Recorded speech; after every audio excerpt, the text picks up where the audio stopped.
Hi everyone, I'm Emily.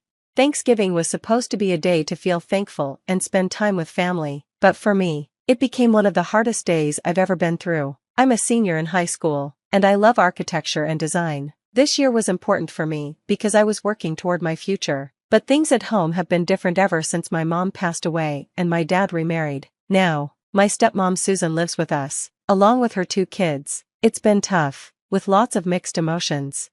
My dad tries to keep the peace, which makes it hard for me to talk to him about anything related to Susan. She always finds a way to make everything about her and her kids, and I often feel left out, like I don't belong in my own home. As Thanksgiving got closer, the house was busy with preparations. We were expecting a lot of people, extended family, my dad's close friends, and even some of Susan's friends. Even though I was nervous, I was excited about one thing: my college acceptance letter. I had gotten into one of the best architecture schools in the country, and I planned to surprise everyone by announcing it during dinner. The house smelled amazing, with roasted turkey and pies baking. Everyone gathered around the dining table, chatting and laughing, and for a moment, I felt a little less anxious. I looked around at my cousins talking, my dad telling jokes, and Susan acting like the perfect hostess. When dessert came out, I knew it was my chance. My heart was racing, but I stood up and tapped my glass to get everyone's attention. I have some great news, I said, trying to stay calm. I've been accepted into the architecture program at. But before I could finish, Susan interrupted me. She spoke in a light tone, but her words were hurtful. Oh, Emily, always dreaming. Let's focus on what really matters, okay? Everyone at the table looked confused, but Susan didn't stop there. She reached across the table, grabbed my acceptance letter out of my hand, and tore it into pieces. The pieces fell like sad little bits of confetti. "This is what I think of your so-called achievement," she said. "It's trash, just like your unrealistic dreams." The room went completely silent, and the air was thick with shock. I stood there, pieces of my acceptance letter scattered on the floor, feeling like my heart had broken just as much. I looked around, hoping someone would stand up for me or say something, but there was only silence, followed by murmurs and awkward looks. My dad, caught between his wife and me, said nothing. With tears in my eyes, I excused myself from the table, the sound of Susan's mocking laughter ringing in my ears as I ran to my room. That night, I realized how truly alone I felt in that house. I came to understand the painful truth that family isn't just about being related by blood, it's about the love and support they choose to give or withhold. This Thanksgiving, I didn't feel grateful. Instead, I was filled with a determination to prove Susan wrong and to reclaim my dreams, no matter what it took. After Thanksgiving, the house was filled with chaos and disbelief. Guests quickly left, whispering as they hurried out. The house felt colder and emptier than ever. In the quiet that followed, I couldn't stop crying. My dad, clearly conflicted, avoided looking at me. His silence confirmed my worst fear. He wasn't going to stand up to Susan, even after everything. Feeling desperate, I called my uncle, who had always been supportive. He picked up right away, and as I told him what had happened, his comforting words gave me a small bit of hope. "We'll figure this out, Emily. This isn't the end of your dreams," he reassured me. The next morning, following my uncle's advice, I met my best friend Alex for coffee at a busy cafe. We came up with a plan. "We need evidence," Alex said, determined. "We need to show your dad who Susan really is, not just because of the college letter, but for all the times she's mistreated you and your step-siblings." Our first step was clear. We needed to confirm my college acceptance. I reached out to the admissions office, explained what had happened, and they were understanding. They promised to send a new letter and an email confirmation. But that was just the beginning. Over the next few weeks, Alex and I quietly started gathering information from people who knew Susan, former friends, colleagues, and anyone who had experienced her manipulative behavior. The stories we collected were eye-opening. Each one revealed more about Susan's true character. She had sabotaged a step-sibling's job application and even isolated my dad from his old friends. As we pieced everything together, the real Susan became clear, a person who was far more controlling and harmful than I had realized. Susan, perhaps feeling untouchable, began pushing her limits even more. She made big purchases without asking my dad, and her behavior at some of his business events upset important contacts. Her arrogance was affecting not just our family life, but also my dad's professional world. One evening, as I was going through all the evidence we had gathered, my uncle called. "It's time," he said. "Your dad needs to see this before Susan causes more harm." Armed with a folder of proof, including emails from the college and testimonies from people who had been affected by Susan. I approached my dad. He looked tired, like a shadow of the lively person he used to be. "Dad," I said, my voice steady even though my hands were shaking, "I need you to see something important." As he read through the documents, listened to the recordings, and saw the confirmation of my college acceptance, I could see his emotions shift. He looked sad, but also like he was realizing something big. It was clear that he now had a tough decision to make. Susan had been controlling our lives from behind a mask, pretending to care while secretly manipulating everything. Finally, my dad spoke, his words heavy with meaning. "We need to talk, Emily," he said. "We need to talk about Susan." The plan was set for a Sunday afternoon. We made it seem like a casual family gathering, but it had a serious purpose. This was the day I intended to reveal the truth about Susan, not just to my dad, but to everyone who needed to know. We invited a few key people, those who had dealt with Susan and had their own stories to share. My uncle helped organize everything, making sure everyone understood how important this day would be. It was time to bring the truth to light. As we prepared the living room for our guests, my uncle reminded me to stay calm. When people started arriving, the atmosphere was filled with tension and anticipation. Susan greeted everyone with her usual charm, completely unaware of what was about to happen. My dad, sensing something was up, stayed quiet, giving me a questioning look.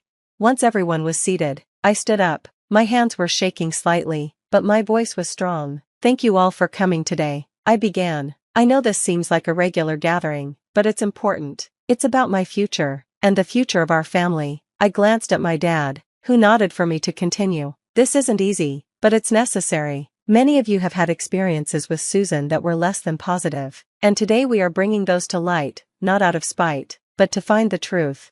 I turned to Mrs. Johnson, a former colleague of Susan's. She shared how Susan had undermined her work project, leading to her unfair demotion. After she spoke, others began to share their stories. Mr. Thompson, our neighbor, talked about a community event that Susan ruined by interfering. With each story, the picture of Susan's manipulative behavior became clearer.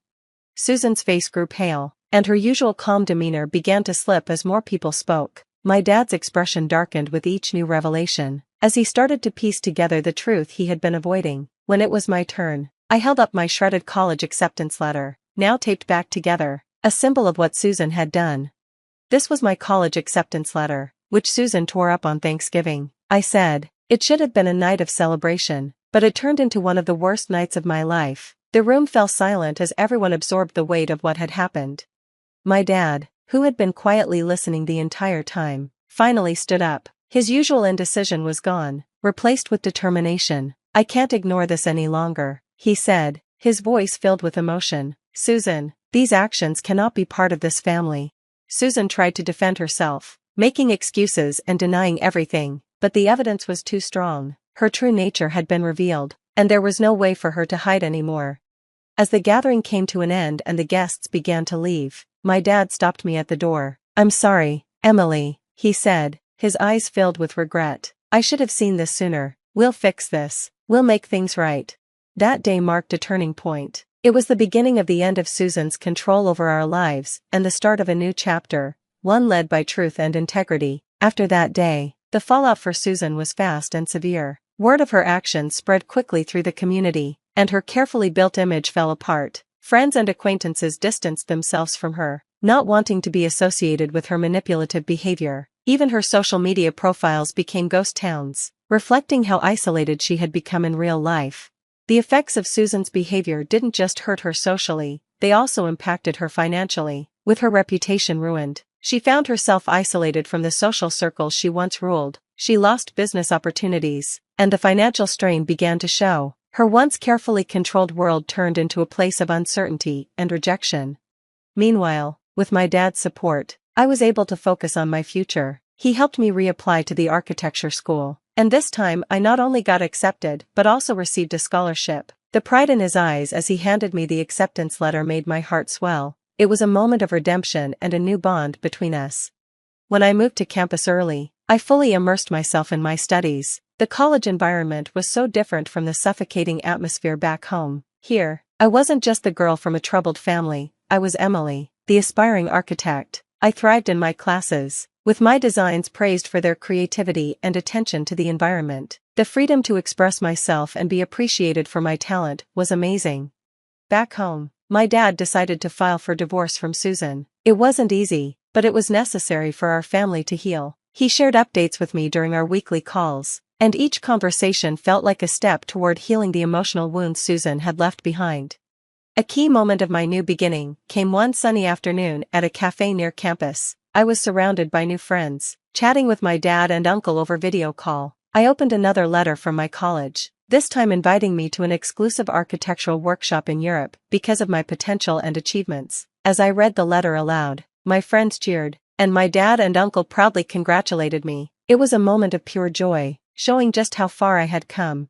My journey, from betrayal to success, was not just about achieving academic or personal victories. It was about taking back control of my life and my identity, which Susan had tried to twist and ruin. This chapter of my life closed with the promise of new adventures, learning, and growth, all built on a foundation of truth, resilience, and the unwavering support of those who truly cared about me.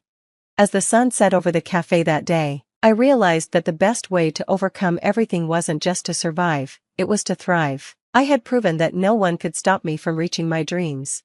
That's the end of my story, and I've triumphed over the challenges that were thrown at me. Now, here's a question for you. Do you believe it's always possible to turn personal betrayal into a stepping stone to success? Or are some wounds too deep to heal from? Share your thoughts and experiences in the comments below. If you enjoyed this journey of resilience and redemption, don't forget to like this video and subscribe for more inspiring stories. Your support helps us keep sharing these kinds of narratives. Thank you for watching, and we look forward to seeing your responses.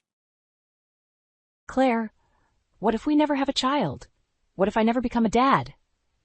Mark's voice cracked, heavier than ever. I looked into his eyes and saw someone different, a man carrying an unbearable weight. We'll find a way, Mark. It's not the end of our world, I said, clutching his hand.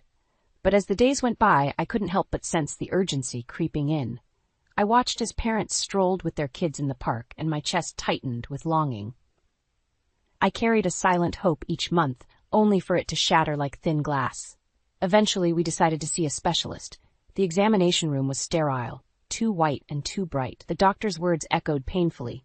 Claire, your fertility is quite low. The chances are slim. Mark stared at the floor, not saying a word as we walked to the car. His silence was like a cold wall between us. On the drive home, he finally spoke. That's it then? His voice was barely above a whisper. I squeezed his knee gently. We'll explore options, Mark. We have to. Weeks turned into months and nothing changed. Mark became more withdrawn, more distant. His eyes had lost their warmth, turning cold and abyss-like. We used to talk about everything, but now our conversations were filled with sighs and empty words. One day, while strolling through the park, he stopped suddenly, watching a group of kids playing. If I had a kid, we'd be at that park every weekend, he muttered, the bitterness unmistakable. Mark. I started, but he just shook his head and walked ahead. Then came the fateful announcement. We were having dinner when he dropped the bombshell. I need to transfer to another state for this new project. Claire, I think it's best if I handle this alone. I felt the ground shaking beneath me. Alone? You mean you'll be moving? He nodded, not meeting my eyes. It's just until the project is complete. Maybe some distance will do us good.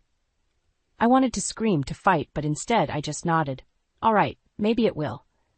Mark packed his things the next morning. The house felt abandoned without him. His side of the bed went cold, and the nights became unbearable. In his absence, I tried to cling to hope. He visited occasionally, bringing gifts and smiling gently like the old Mark I knew. But those moments were fleeting, illusions that faded faster than they appeared. His calls grew sparse, his messages brief. Each day, I wondered if our bond was disintegrating beyond repair. I clutched my phone, waiting for it to buzz with a message, a sign, anything. But hope, much like the children we never had, remained elusive. Weeks turned into months, and the house grew emptier. I couldn't help but hear our unspoken words echoing through the silent rooms, filling the void left behind by fading promises and vanishing dreams. Mark's return wasn't the joyous occasion I'd hoped. I could sense the shift in him immediately. He moved around the house like a ghost, his presence more of a haunting than a comfort. It was a Sunday afternoon when the first blow landed.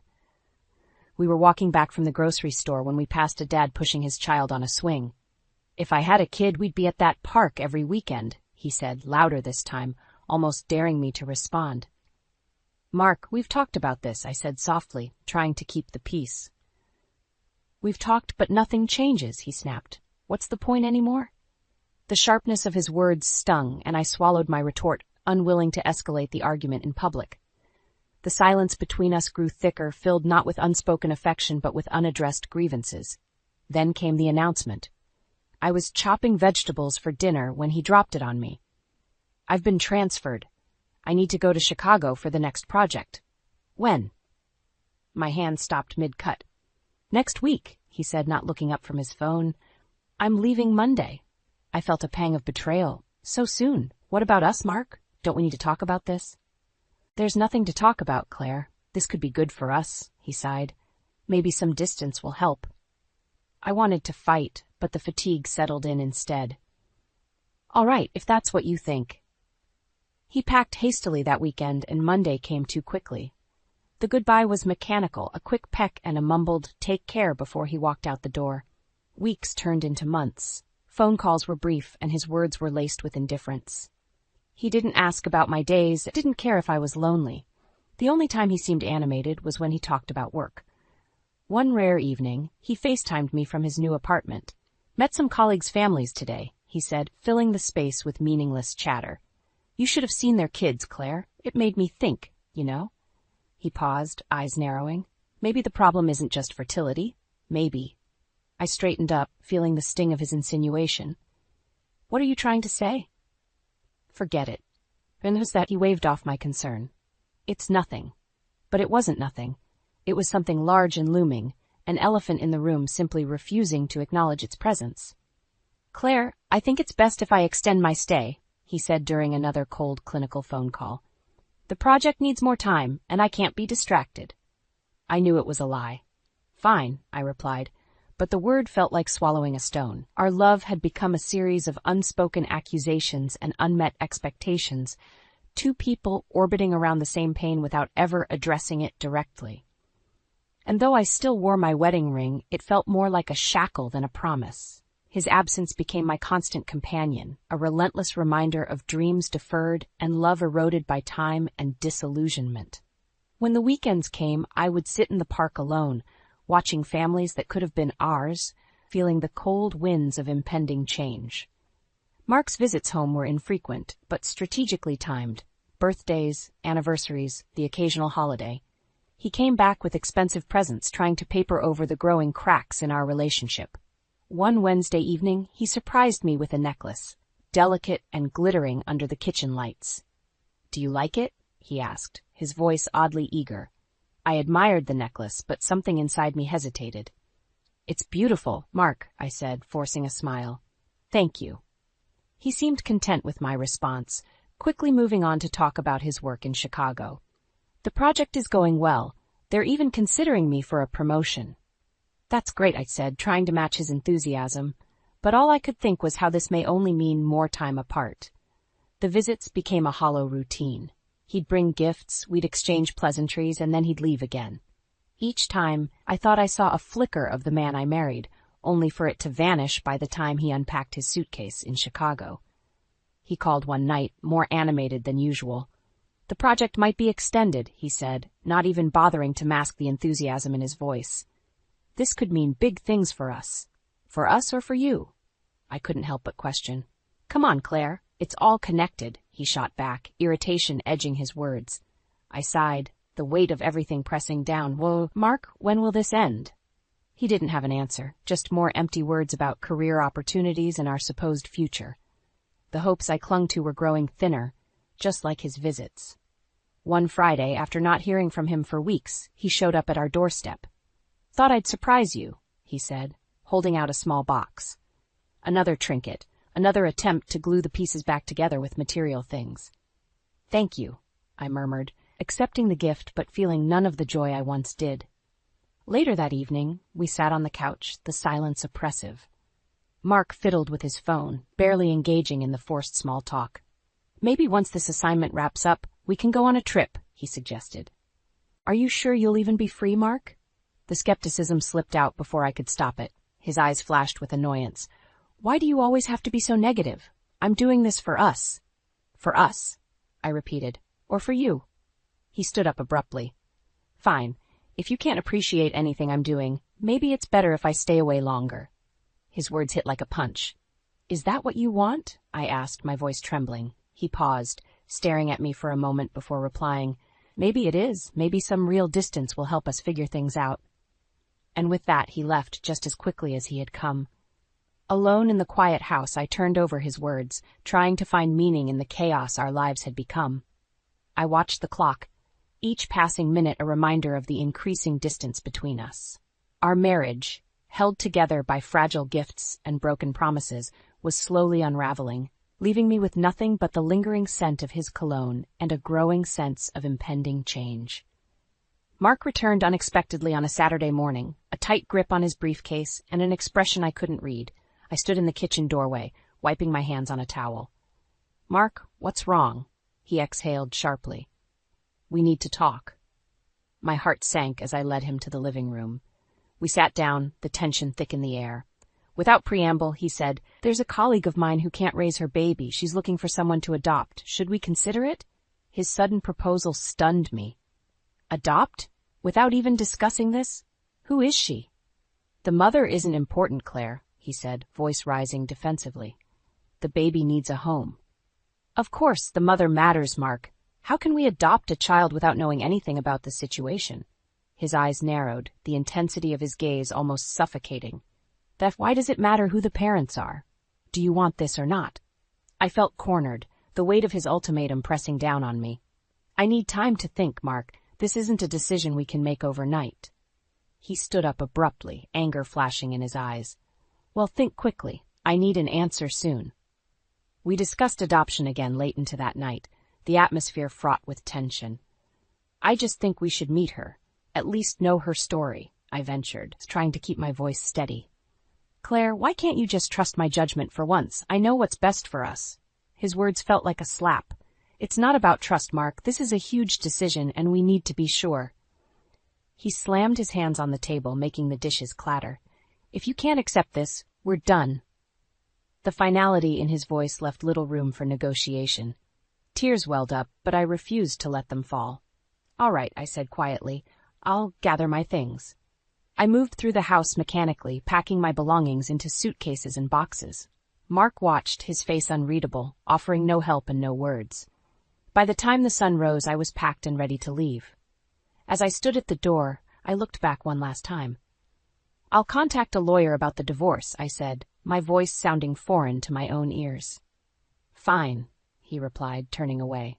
I found temporary shelter in a small apartment, its walls closing in on me like the confines of my own despair. The dull hum of the refrigerator and the distant sounds of the city were my only companions. The following days were a blur of legal paperwork and muted conversations with my attorney. We'll make this quick, she reassured me. And so it was.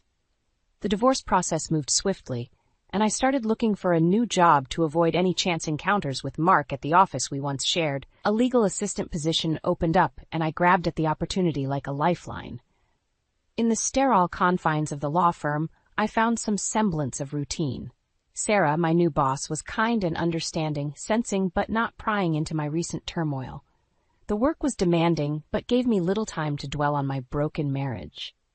Through the long hours and cold nights, I began to rebuild. Mark's shadow still loomed, but with each passing day, I learned to navigate my new reality with a fragile yet growing resilience. It had been weeks since I moved into my tiny apartment, yet the memories of my life with Mark clung to me stubbornly. One evening, I was sorting through old photographs when my phone buzzed. It was a text from Mark. We need to talk. Reluctantly, I agreed to meet him at a nearby cafe. He sat there, looking more haggard than I remembered. Claire, there's something I need to tell you.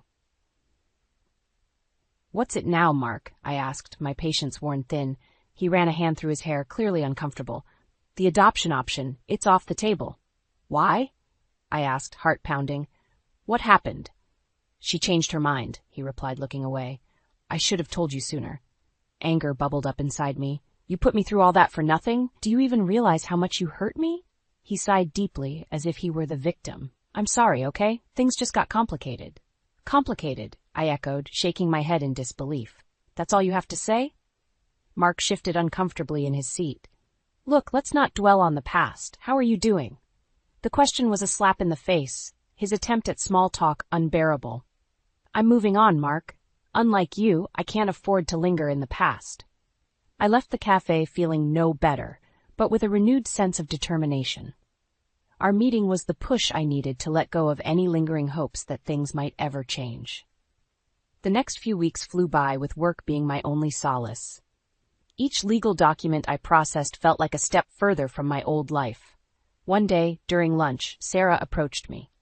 You seem more focused these days, she noted, handing me a fresh stack of papers. Just keeping busy, I replied, giving a small smile. Later that day, my phone rang. It was Mark again, his voice strained. Claire, I found out something disturbing. What now, Mark? I asked, not bothering to hide my annoyance. I think the baby? It might not even be mine, he stammered. For a moment, his words didn't make sense. Then the realization hit me like a ton of bricks. You had an affair, didn't you? I demanded. He hesitated before admitting, yes. Rage and betrayal coursed through me. You coward! All this time, you blamed me for everything when you were the one lying. I'm sorry, he whispered, but it was too little, too late. Fury sharpened my resolve. The next day, I marched into Sarah's office. I need to file a claim for infidelity compensation, I stated. She nodded, understanding in her eyes. We'll handle it. Are you prepared for this? Absolutely, I replied without hesitation. We sent the legal claim to Mark and his mistress, Lauren. The response was immediate and aggressive. Lauren called me, her voice dripping with contempt. You think you can just take what's mine? You deserve every bit of this, I replied calmly. You both do. As we hung up, I knew the battle had only just begun. Mark had sown the seeds of his own destruction, and now it was time for him to reap what he had sown. The path ahead wasn't going to be easy, but at least it was one I was willing to walk alone, with my head held high. Weeks turned into months, and life began to return to a kind of normalcy in my small apartment and new routine. The past seemed increasingly distant until the day I entered the lobby of the law firm and saw Mark, clutching a baby in his arms. What are you doing here? My voice came out harsher than I intended. Mark's eyes widened with shock, quickly masked by frustration. I need your help, he said, desperation creeping into his tone. I motioned him to follow, leading him to a vacant conference room. Make it quick, Mark, I said, closing the door behind us. The baby. I'm not sure she's mine, he confessed, looking out of place with the infant in his arms. My mind raced, recalling our last fiery exchange. You want a test, don't you? Yes, he admitted, unable to meet my gaze. Sarah joined us then, her presence commanding and reassuring. What's going on here? Mark explained the situation, but his words were cold and clinical, devoid of genuine remorse. I need to know if she's my daughter, he concluded. That can be arranged, Sarah said, flipping through her notes. I couldn't hold back any longer. How do you live with yourself, Mark, dragging an innocent child into this mess? He looked at me, expression hardening. This is not about you, Claire. This is about what's right for the child. The tension in the room was palpable. Sarah intervened, keeping the conversation on track. We'll move forward with the test. You should hear back in a few weeks. Mark mumbled a thank you and left, taking the fragile remnants of our past with him. I watched him go, wondering what had happened to the man I once knew. Those weeks dragged on, filled with a new kind of anticipation. When the results finally came in, Sarah called me into her office. Claire, the child is not his, she said, her tone neutral. For a moment, time seemed to stand still. So he lied about everything, I murmured, more to myself than to her. Seems that way, Sarah said. What do you want to do now? I thought about it, the weight of the situation weighing heavily. I want to move forward with the infidelity compensation. He needs to face the consequences. Sarah nodded, her expression approving. We'll proceed. The legal process was swift, delivering a solid blow to Mark and Lauren. Lauren's reaction was immediate. She stormed into the firm one morning, rage radiating off her. You can't do this. You don't know what he means to me. I met her eyes, unflinching. I know enough to know he deserves this. She left in a fury, but the damage was done. Mark's world began to crumble, and I watched from the sidelines, a complicated mix of relief and lingering sadness within me. Walking away from the situation, I felt a newfound sense of closure. Mark had been exposed, his lies unraveling like the life we once shared. The path ahead was still long, but for now, I felt the first breath of freedom in a long time. In those quiet moments, with the dust of the past settling, I found strength in how far I had come. The scars were there, reminders of battles fought and won, but I was ready to embrace the new life that lay ahead, free from the chains of deceit and betrayal. The days following Lauren's fiery visit were filled with a tense anticipation. I knew the infidelity compensation case was moving forward, but each passing day felt like walking on a knife's edge. One evening as I was about to leave the office, my phone rang. It was Sarah. "Claire, we need to go over some details," she said firmly. I made my way to her office, where she greeted me with a stack of papers. "Mark and Lauren are fighting this with everything they've got," she explained. "We need to be prepared for their counter-arguments." I nodded, steeling myself. "What's their defense?" "Typical tactics. Questioning your motives, trying to paint you as vindictive," she said, placing a reassuring hand on my shoulder. "But we've got solid evidence. Stay strong." The courtroom was a battleground. Mark and Lauren sat on one side, their eyes cold and accusing. I sat across from them, every nerve in my body on high alert. Their lawyer stood up first. "This case isn't about justice, it's about revenge. Claire's trying to ruin Mark's life out of spite." Sarah rose to counter, her voice strong and unwavering. "This is about accountability. Mark deceived Claire, leading a double life. The emotional and financial damages are clear." Mark took the stand, his face a mask of false humility. "I made mistakes, but Claire's actions are extreme," he said, voice dripping with false regret. "She's trying to take everything from me." I could barely look at him, the man who once held my heart, now a stranger cloaked in lies. When it was my turn to speak, I took a deep breath. "Mark broke our marriage vows, not out of some sudden lapse, but through sustained deceit. This isn't about revenge, it's about justice." Lauren's testimony was next, her voice full of indignation. "I never meant to hurt anyone," she claimed, tears glistening in her eyes. "Mark loves our baby, even if she isn't his. This case is ruining our lives." I clenched my fists, my anger barely contained. Sarah noticed and gave me a slight nod, her silent support bolstering my resolve. After hours of exhausting testimonies and cross-examinations, the judge finally gave the verdict. "Given the compelling evidence of infidelity and deception, I rule in favor of the plaintiff, Claire Parker. Compensation in the amount of $50,000 is awarded." Mark's face hardened, his expression unreadable. Lauren sobbed, glaring at me through tear-filled eyes. Sarah and I left the courtroom, and as the doors closed behind us, I exhaled deeply. "We did it," Sarah said, a triumphant smile turning up the corners of her lips. "Yes," I replied, feeling the weight lift ever so slightly from my shoulders. "We did." The news of the ruling spread quickly. Mark's career took a sharp nosedive. Colleagues who once sang his praises now whispered behind his back, and Lauren, true to form, left him soon after the financial blow. In the weeks that followed, I felt a strange mix of relief and sadness. Justice had been served, but it came with its own burdens. Mark was left to face the rubble of his life, while I began to welcome the peace and clarity that came with closing a painful chapter. On the advice of friends, I planned a vacation, something to mark my newfound freedom. There was still a long road of healing and rebuilding ahead, but for the first time in a long while, hope felt within reach. As I sat by the window that night, looking out over a city that suddenly seemed full of possibilities, I felt a small but growing sense of calm. The scars would remain, but they were now a testament to my survival, my strength, and the start of a new beginning. The weeks after the ruling were like witnessing the slow disintegration of Mark's life. News of the court's decision spread through our old company like wildfire. Colleagues who once respected him now treated him with thinly veiled disdain. I heard from mutual friends that he'd been demoted, his career prospects obliterated. One evening, I was at the entrance of my new apartment building when I saw Mark standing there, disheveled and haunted. "Claire," he started, voice trembling, "I need to talk to you." "Make it quick," I said. I kept my distance, arms crossed, the defensive stance not lost on him. "I've lost everything," he confessed, his eyes searching mine for any sign of sympathy. Lauren left me. The baby, she's not mine. I felt an inexplicable pang of pity, but quickly squashed it. You brought this on yourself, Mark. Every bad decision, every lie, it all led here. He looked like he wanted to argue, but the fight had gone out of him. I just want you to know I'm sorry.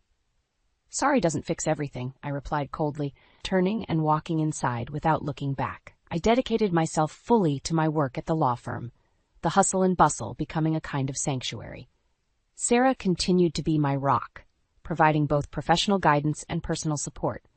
One Friday afternoon, Sarah approached my desk. You've been working non-stop, Claire. You should take that vacation you mentioned. I think I will, I said, smiling for what felt like the first genuine time in ages. I made plans with some friends to go on a week-long trip. The idea of sun and sand, of distant horizons, seemed like the perfect way to cap off this turbulent chapter of my life. On the last day before my vacation, Henry, the head of our firm, called me into his office. Claire, you've shown remarkable resilience, he said, his tone warm and approving. We've been discussing your future here, and we believe it's time for you to take on more responsibility. A promotion was being offered. I accepted, feeling a sense of genuine accomplishment. Packing for the trip, I reflected on everything. The pain and betrayal had been like a storm, but now the skies were clearing. Standing on the balcony of my new apartment, I could see the city starting to light up, each glowing window a story of its own. Time to go, said my friend Julia, honking from the sidewalk below. I grabbed my suitcase and headed out with a smile. The vacation was everything I needed. We laughed, swam, and explored new places, the worries of the past no longer weighing me down. For the first time in years, I felt free. Returning home, I was met with a new sense of purpose. I invested myself fully into my career, the promotion validating my efforts and perseverance. I came back to an unexpected voicemail from Mark. He sounded defeated, seeking closure, or perhaps some final segment of sympathy. I deleted it without listening to it entirely. My life no longer had room for his regrets. In the months that followed, I started planning for more adventures, making new memories that didn't revolve around past traumas. Over time, I found solace not just in my independence, but also in the support from friends and colleagues who rallied around me. In the end, karma had come full circle. Mark had faced his reckoning, and I had found my strength. Standing at the edge of my balcony overlooking the city, I realized that my future was a blank canvas, waiting for me to free from the shadows of my past. As I sipped my coffee, watching the sunrise, I felt a peaceful resolve wash over me. The storm had passed, and a new dawn was breaking, one where I was my own anchor, my life's captain. The journey ahead felt promising, and I was ready to embrace whatever came next. I took a deep breath, trying to steady my shaking hands as I gripped the phone tighter. Stacy's words echoed in my mind like a haunting melody, each syllable a dagger piercing my heart. Evan got another woman pregnant. He's marrying her. The world around me seemed to dissolve into a blur. The chatter of my third-grade students faded into a dull hum, and the colorful classroom walls closed in, suffocating me with their vibrant hues. My legs wobbled, and I stumbled backward, colliding with the desk behind me, a stack of meticulously graded papers scattered across the floor, but I couldn't bring myself to care. The man I had loved, the one I had envisioned spending my life with, had betrayed me in the cruelest way imaginable. Tears streamed down my cheeks, and I fought to suppress the sobs that threatened to escape my trembling lips. I couldn't break down, not here, not in front of my students. "Miss Aaron, are you okay?" A small voice piped up, laced with concern. I glanced up, meeting the wide, innocent eyes of little Timmy, one of my brightest students. How could I explain the depth of my pain to a child who knew nothing of such heartache? Forcing a smile that felt like a grimace, I nodded weakly. "I'm fine, sweetie, just a little dizzy. Why don't you all go to the library and read quietly until the bell rings?" As the children filed out, their whispers filling the air, I sank into my chair, cradling my head in my hands. The world as I knew it had shattered, and I found myself adrift in a sea of anguish, with no compass to guide me back to shore. The rest of the day passed in a blur, and before I knew it, I was sitting in my car, clutching the steering wheel with a white-knuckled grip. Stacy's words replayed in my mind, each repetition a fresh wound. Evan had betrayed me. The man I had loved, the one I had trusted with my heart, had thrown it all away for another woman. And not just any woman, a woman he had impregnated, a woman he was willing to marry. The weight of his betrayal crushed me, suffocating me with its intensity. I had given him everything, my love, my loyalty, my trust, and he had carelessly tossed it aside as if it meant nothing. Anger simmered beneath the surface, a molten rage threatening to erupt and consume me whole. How could he do this to me? After everything we had been through, after all the promises we had made, how could he so callously discard our love like it was nothing more than a passing fancy? My hands shook as I fumbled with my phone, dialing Stacy's number with trembling fingers. She answered on the first ring, her voice thick with concern. "Erin, honey, are you okay?" I swallowed hard, fighting back the tears that threatened to spill forth once more. "No, Stace, I'm not okay. I need you. Can you come over?" "Of course." She replied without hesitation. "I'll be right there." As I waited for my best friend to arrive, I couldn't help but wonder how I would ever pick up the pieces of my shattered life. But one thing was certain, Evan had lit a fire within me, a burning desire for revenge that would consume us both in the end. 5 years later, I sat on the plush couch in my cozy living room, sipping a mug of steaming chamomile tea. The scent filled the air, a soothing aroma that helped calm my nerves. Beside me, Jackson flipped through the channels, his arm draped casually around my shoulders. "Anything good on?" I asked, leaning into his embrace. He shook his head, his lips curving into a warm smile. "Nah, not really. Just the usual mindless drivel." I chuckled, setting my mug down on the coffee table. "Well, we could always find something else to occupy our time." Jackson's eyebrows wiggled suggestively, and he pulled me closer. His lips brushing against mine, I melted into his kiss, savoring the warmth and security of his love. In that moment, it was easy to forget the pain of the past, the heartbreak and betrayal that had once threatened to consume me.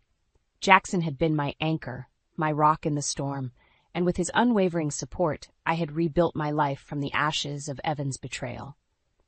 The sound of my phone ringing shattered the tranquil moment, and I pulled away from Jackson's embrace with a sigh. Glancing at the caller ID, I felt a familiar knot of tension coil in my stomach. "It's Stacy," I murmured, my thumb hovering over the answer button. Jackson's brow furrowed with concern. "You gonna get that?" I nodded, taking a deep breath before accepting the call. "Hey, Stace, what's up?" "Erin, you're not gonna believe this." Stacy's voice crackled through the line, laced with a mixture of disbelief and anger. "I just ran into Lisa at the mall." My grip tightened on the phone, and I fought to keep my expression neutral. Even after all these years, the mere mention of that name was enough to rekindle the embers of rage that smoldered within me. "What happened?" I asked, my voice deliberately steady. Stacy scoffed, and I could practically see her rolling her eyes. She was her usual insufferable self, bragging about her perfect life, flaunting her designer bags and her obnoxious diamond ring like she's some kind of goddamn princess. I clenched my jaw, the old wounds of Lisa's betrayal reopening like freshly torn scabs. The memory of her smug, self-satisfied smirk as she revealed her pregnancy with Evan's child still haunted me, a specter of past pain that refused to fade. "And that's not even the worst part," Stacy continued, her voice laced with venom. "She had the audacity to ask me if I'd heard from you lately, like she was gloating about stealing your fiancé right from under your nose." White-hot fury coursed through my veins, and I had to resist the urge to hurl my phone across the room. How dare she? After everything she had done, after the devastation she had caused, how could she still have the gall to flaunt her ill-gotten gains? Jackson must have sensed my mounting rage because he reached out and gently pried the phone from my white-knuckled grip. "Hey, Stacy, it's Jackson," he said, his voice a calming balm against the storm raging within me. "What did Lisa say exactly?" As Stacy recounted the encounter in excruciating detail, I felt the familiar tendrils of a plot start to take shape in my mind. For years, I had tried to move on, to bury the pain and anger that still lingered like a festering wound. But Lisa's callous disregard for my feelings, her blatant disrespect, had reignited a spark deep within me, a burning desire for revenge. Jackson's hand found mine, his fingers intertwining with my own as he listened intently to Stacy's words. When she finally fell silent, he turned to me, his eyes searching my face for any lingering traces of the anguish that had once consumed me. "Erin," he said softly, "you don't have to do anything you're not ready for. We can just ignore her, like we've been doing." But I shook my head, my resolve hardening like steel forged in the fires of my fury. "No, Jackson. I'm done ignoring her. I'm done letting her get away with what she did to me, to us." Stacy's voice crackled through the line, a mixture of concern and determination. "What are you thinking, Erin?" A slow, wolfish grin spread across my lips as I leaned back against the couch, the wheels in my mind already turning. "I'm thinking it's time we paid Lisa and Evan a visit. And this time, we're not going to let them sweep their misdeeds under the rug." The fluorescent lights of the grocery store cast an unflattering glow over the produce section, but that wasn't what had my heart pounding in my chest. No, it was the sight of her, Lisa, standing just a few feet away, idly browsing the selection of apples as if she didn't have a care in the world. Her perfectly coiffed hair and designer handbag screamed of wealth and privilege, a stark contrast to the simple jeans and t-shirt I had thrown on for my weekly shopping trip. Even after all these years, she still managed to make me feel small and insignificant, like a speck of dirt on the bottom of her overpriced pumps. I froze, my hand hovering over a particularly vibrant bunch of bananas as I debated whether to try and slip past unnoticed or confront the source of my lingering anguish head-on. Before I could make up my mind, however, Lisa's gaze landed on me, and a cruel smile twisted her perfectly painted lips. Well, if it isn't Erin," she purred, her voice dripping with condescension. "Fancy running into you here." My jaw clenched, and I had to resist the urge to hurl the bunch of bananas directly at her smug face. "Lisa," I managed to grit out, my tone clipped and terse. She tutted, shaking her head as if scolding a petulant child. Now, Erin, is that any way to greet an old friend? Friend?" The word felt like a slap in the face, a mockery of everything she had done to me, to us. "We were never friends," I spat, my hands curling into fists at my sides. Lisa merely laughed, a hollow, grating sound that grated on my already frayed nerves. "Oh, come now, don't be like that. We've both moved on, haven't we? Water under the bridge and all that." Moved on? The audacity of her words left me reeling, a white-hot fury bubbling up from the depths of my very soul. How dare she act like she hadn't torn my life apart, like she hadn't stolen the man I loved and crushed my dreams beneath her designer heels? "You think this is water under the bridge?" I hissed, stepping closer until we were mere inches apart. "You think I've just forgotten what you did? How you lied and manipulated your way into Evan's life, into his bed?" Lisa's smile faltered for a brief moment, her perfectly sculpted mask slipping just enough to reveal a flicker of discomfort. But it was gone in an instant, replaced by that maddening self-assured smirk that made my blood boil. "Well, if you ask me, Evan made the right choice," she purred, her eyes raking over me in a dismissive once-over. "After all, look at you, still stuck in this dreary little town, doing the same mundane job day after day. He deserved better than that, someone who could keep up with his ambition, his drive." Her words hit me like a physical blow, reopening old wounds that I had thought had long since healed. Tears pricked at the corners of my eyes, but I refused to let her see me crumble. Refused to give her the satisfaction of knowing just how deeply her barbs had struck. "You're delusional," I spat, my voice trembling with barely contained rage. "Evan was a liar and a cheat, and you're no better than he is. You'll never be happy, not really, because deep down you know you built your perfect little life on a foundation of deceit and betrayal." Lisa's eyes narrowed, her perfectly sculpted mask finally cracking to reveal the ugly truth beneath. A petty, vindictive woman consumed by her own greed and selfishness. "You're just bitter, Erin," she sneered. "Bitter and alone, clinging to the past like a pathetic little—" "Erin, is everything okay over here?" Jackson's voice cut through the tension like a knife, and I whirled around to see him standing there, his brow furrowed with concern. In that moment, I was reminded of just how far I had come, how much I had rebuilt in the wake of Evan and Lisa's betrayal. I had a loving husband, a man who stood by my side through thick and thin, and a life that was far richer and more fulfilling than any of Lisa's material possessions could ever hope to be. Squaring my shoulders, I turned back to face my tormentor, a newfound strength coursing through my veins. You know what, Lisa? You're right. I am bitter. Bitter that I ever wasted a single moment of my life on you and Evan. But I'm also stronger for it, stronger than you could ever hope to be. With that, I turned on my heel, leaving Lisa gaping in stunned silence as I looped my arm through Jackson's and steered us away from the produce section, away from the toxic remnants of my past. As we made our way towards the checkout, Jackson leaned in close, his warm breath tickling my ear. Are you okay? What did she say to you? I took a deep, steadying breath, letting the tension seep out of my muscles as I basked in the love and support that radiated from my husband's touch. It doesn't matter, I murmured, offering him a small, resolute smile. She's not worth it anymore. I'm done letting her hurt me. And in that moment, I knew it was true. Lisa had lost her power over me, her poisonous words no longer able to penetrate the armor of self-worth and confidence I had built around my heart. She was nothing but a bitter memory, a specter of the past that I had finally, truly laid to rest. The envelope was thick and embossed with swirling, metallic script that seemed to mock me with its opulence. I didn't even need to open it to know what it contained. An invitation to Evan and Lisa's 10th wedding anniversary bash, a gaudy celebration of their ill-gotten union. My hands trembled as I tore open the envelope, revealing a heavy cardstock invitation adorned with glittering accents and an obscenely long list of extravagant festivities. A champagne toast, a 5-course meal, live entertainment. No expense had been spared in their quest to flaunt their wealth and status. Can you believe the nerve of these people? Stacy's voice crackled through the phone, laced with barely contained fury.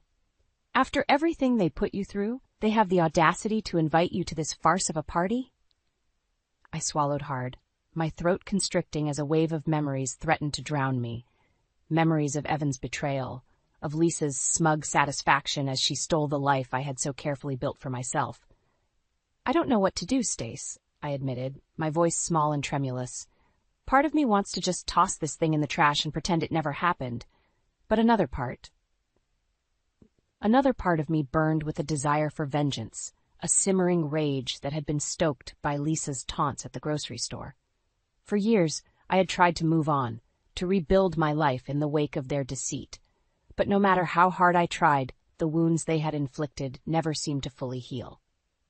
You have to go, Stacy insisted, her tone leaving no room for argument. You have to go and show them that they didn't break you, that you're stronger than ever. I opened my mouth to protest, but Jackson's voice cut me off before I could utter a word. Stacy's right, he said, his warm hand settling on my shoulder in a comforting gesture. You can't keep running from this, babe. You need to face it head-on, once and for all. Tears pricked at the corners of my eyes as I looked up at the man who had become my rock, my unwavering source of strength and support.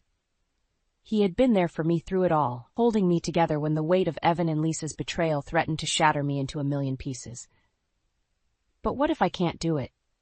I whispered, my voice thick with doubt and fear. What if I see them and all those old feelings come rushing back? The anger, the pain, the heartbreak. Jackson's arms encircled me, pulling me into a tight embrace that seemed to chase away the shadows of my past, if only for a moment. Then we'll deal with it together, like we always do, he murmured, his lips brushing against my forehead in a tender kiss. You're not alone in this, Aaron. Stacy and we've got your back, always. Stacy's voice piped up, a steely resolve cutting through the tension. Damn right we do. And you know what? I think it's time we gave those two the reality check they've had coming for years. A slow, wicked grin curved my lips as the seeds of a plan began to take root in my mind. You're right, I said, my voice growing stronger with each word. It is time. Time for Evan and Lisa to face the consequences of their actions, to see their perfect little facade crumble around them. Stacy let out a whoop of delight, her enthusiasm infectious. That's what I'm talking about. So, what's the plan? I leaned back in Jackson's embrace, my mind already whirring with possibilities.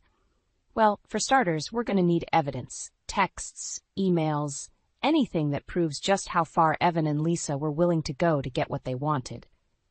Consider it done, Stacy vowed, and I could practically hear the determination radiating through the phone line. "And then," I continued, my voice hardening with resolve, "we're going to crash their little party and expose them for the lying, manipulative snakes they truly are. No more hiding, no more pretending everything is just fine. It's time for the truth to come out, once and for all." Jackson's arms tightened around me, a silent show of support and solidarity. "I'm with you, babe," he murmured, "all the way." As I hung up the phone, I couldn't help but feel a sense of liberation, a weight lifting from my shoulders that I hadn't even realized I'd been carrying. For too long, I had allowed Evan and Lisa's betrayal to haunt me, to cast a shadow over my happiness. But no more. It was time to take back control, to reclaim the life they had so callously torn asunder. And this time, there would be no mercy, no quarter given. Evan and Lisa were about to learn the hard way that karma was a bitch, and her name was Erin.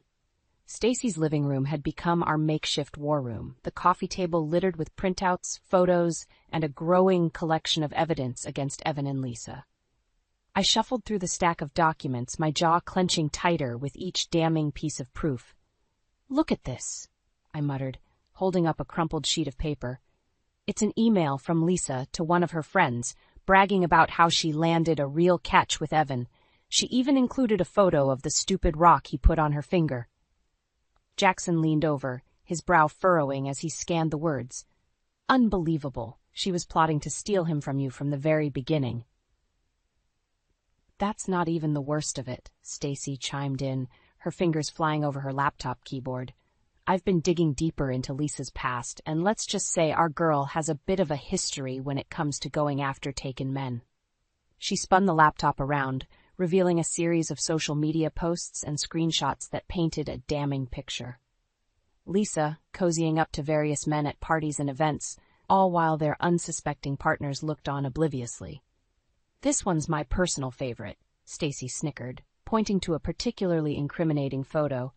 "That's Lisa getting handsy with her old co-worker's husband at the holiday party. Classy, right?" Anger churned in my gut, a white-hot rage that threatened to consume me from the inside out.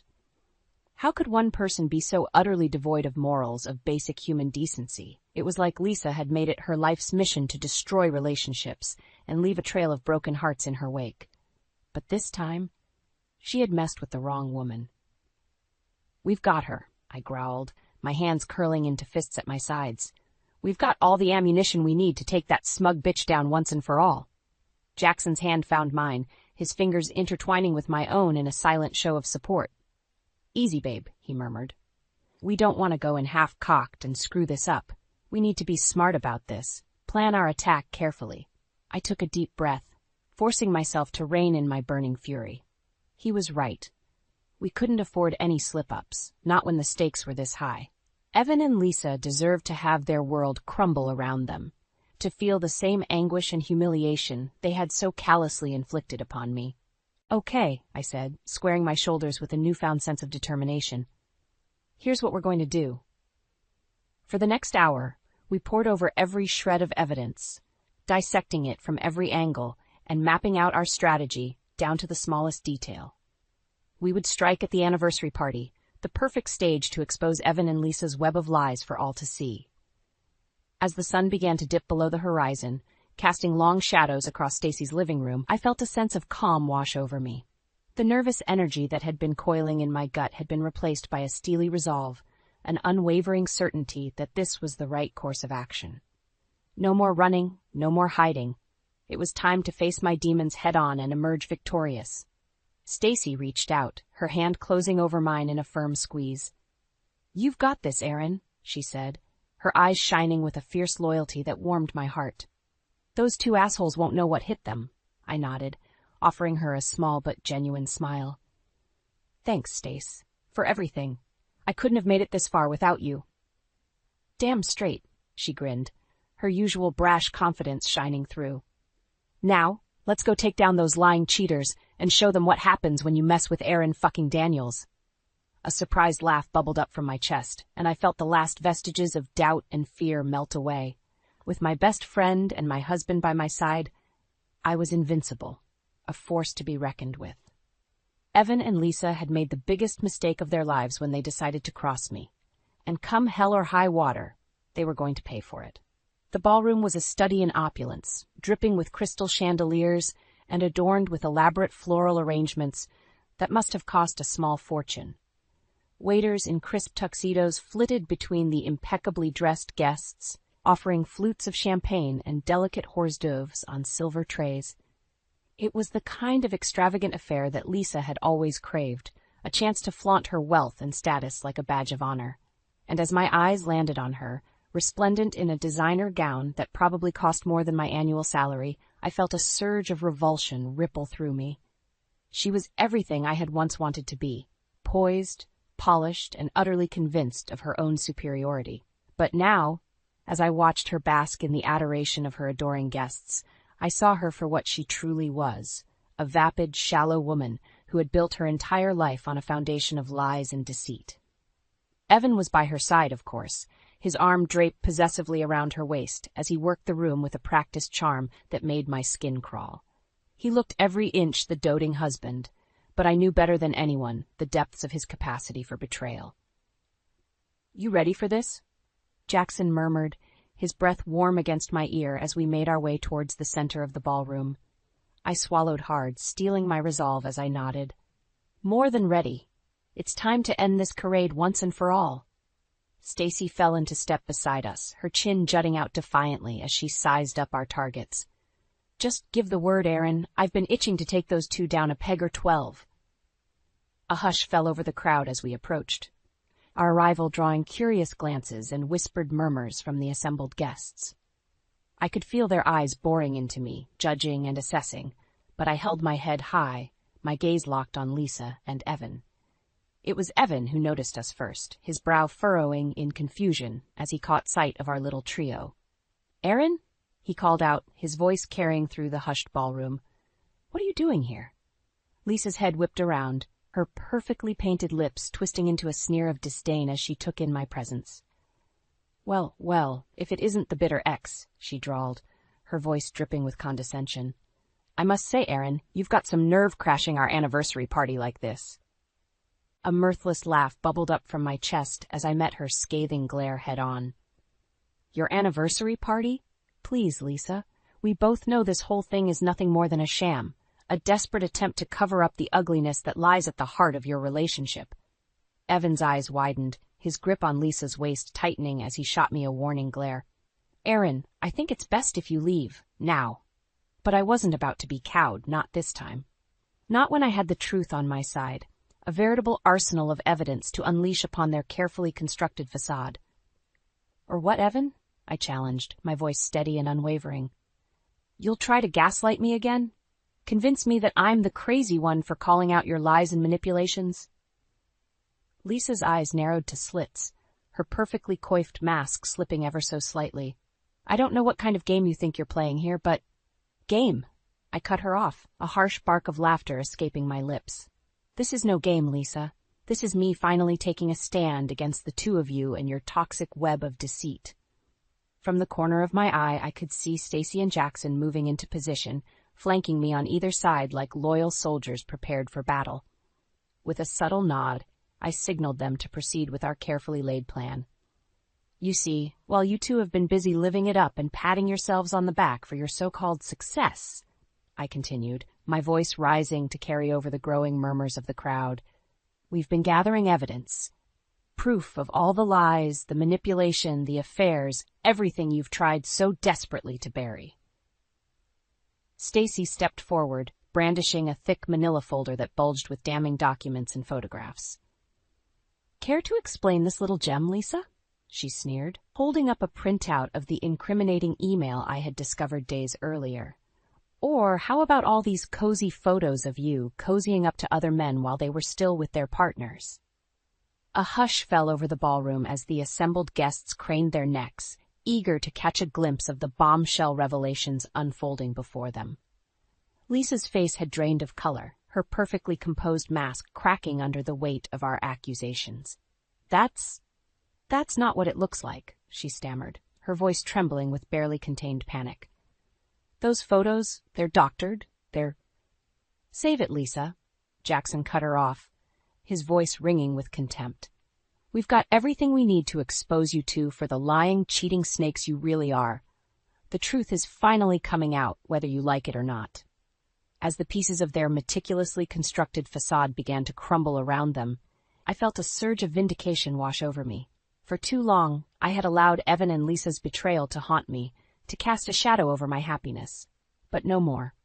This was my moment, my chance to finally truly move on and leave their toxicity in the past where it belonged. And as I stood there, surrounded by the stunned silence of their once adoring guests, I knew that I had won. The battle was over, and karma had emerged victorious. The ballroom had descended into chaos. Guests were rising from their seats, craning their necks and murmuring in hushed, disbelieving tones as the full weight of our revelations sank in. Evan and Lisa stood rooted to the spot, their faces ashen, their carefully curated masks of polished perfection lying in shattered ruins at their feet. "You can't seriously believe this nonsense," Lisa spat, her voice trembling with a mixture of fury and panic. She gestured wildly at the damning evidence Stacy had brandished, her diamond-encrusted fingers glittering like razor-sharp talons. These are lies, twisted and manipulated to make us look bad." A harsh, derisive laugh erupted from somewhere in the crowd, and I followed the sound to see a woman I vaguely recognized as one of Lisa's former coworkers rising from her seat. Her face was contorted in a sneer of contempt as she leveled an accusatory glare at the floundering woman on the stage. "Lies?" she scoffed, her voice dripping with disdain. "That's rich coming from you, Lisa. Or should I say, coming from the woman who tried to seduce my husband at last year's holiday party?" A ripple of shocked gasps swept through the assembled guests, and I could practically see the cracks in Lisa's facade deepening with each passing second. Her eyes darted wildly from side to side, searching for an ally, a friendly face in the sea of disapproving glares. But there were none. Only a growing tide of outrage and disgust, fueled by the mounting evidence of her misdeeds. That's not true," she stammered, her voice growing shrill with desperation. "I would never." "Save it," the woman snarled, her lip curling in a sneer of revulsion. "We all know what kind of lying, manipulative snake you really are. Hell, I'm surprised it took this long for someone to finally expose you for the trash you are." Lisa recoiled as if she'd been struck, her perfectly coiffed hair falling into disarray as she turned to Evan, her eyes pleading for him to come to her defense. But he remained silent, his gaze fixed on the floor, his jaw clenched in a tight, unmistakable expression of shame. "Evan?" Lisa's voice was barely above a whisper, laced with a fragile mixture of hope and dread. "Evan, say something. Tell them they're lying, that they're all lying." But Evan said nothing. He simply shook his head, a weary, defeated gesture that spoke volumes. In that moment, I knew that he understood. Understood that the charade was over, that the carefully constructed facade he and Lisa had spent years cultivating had finally crumbled under the weight of their own lies and deceit. A strangled sob escaped Lisa's lips, and she whirled to face the crowd, her eyes wild and desperate. "You're all fools," she spat, her voice thick with venom. "Blind, pathetic fools who are too caught up in your own petty jealousies to see the truth."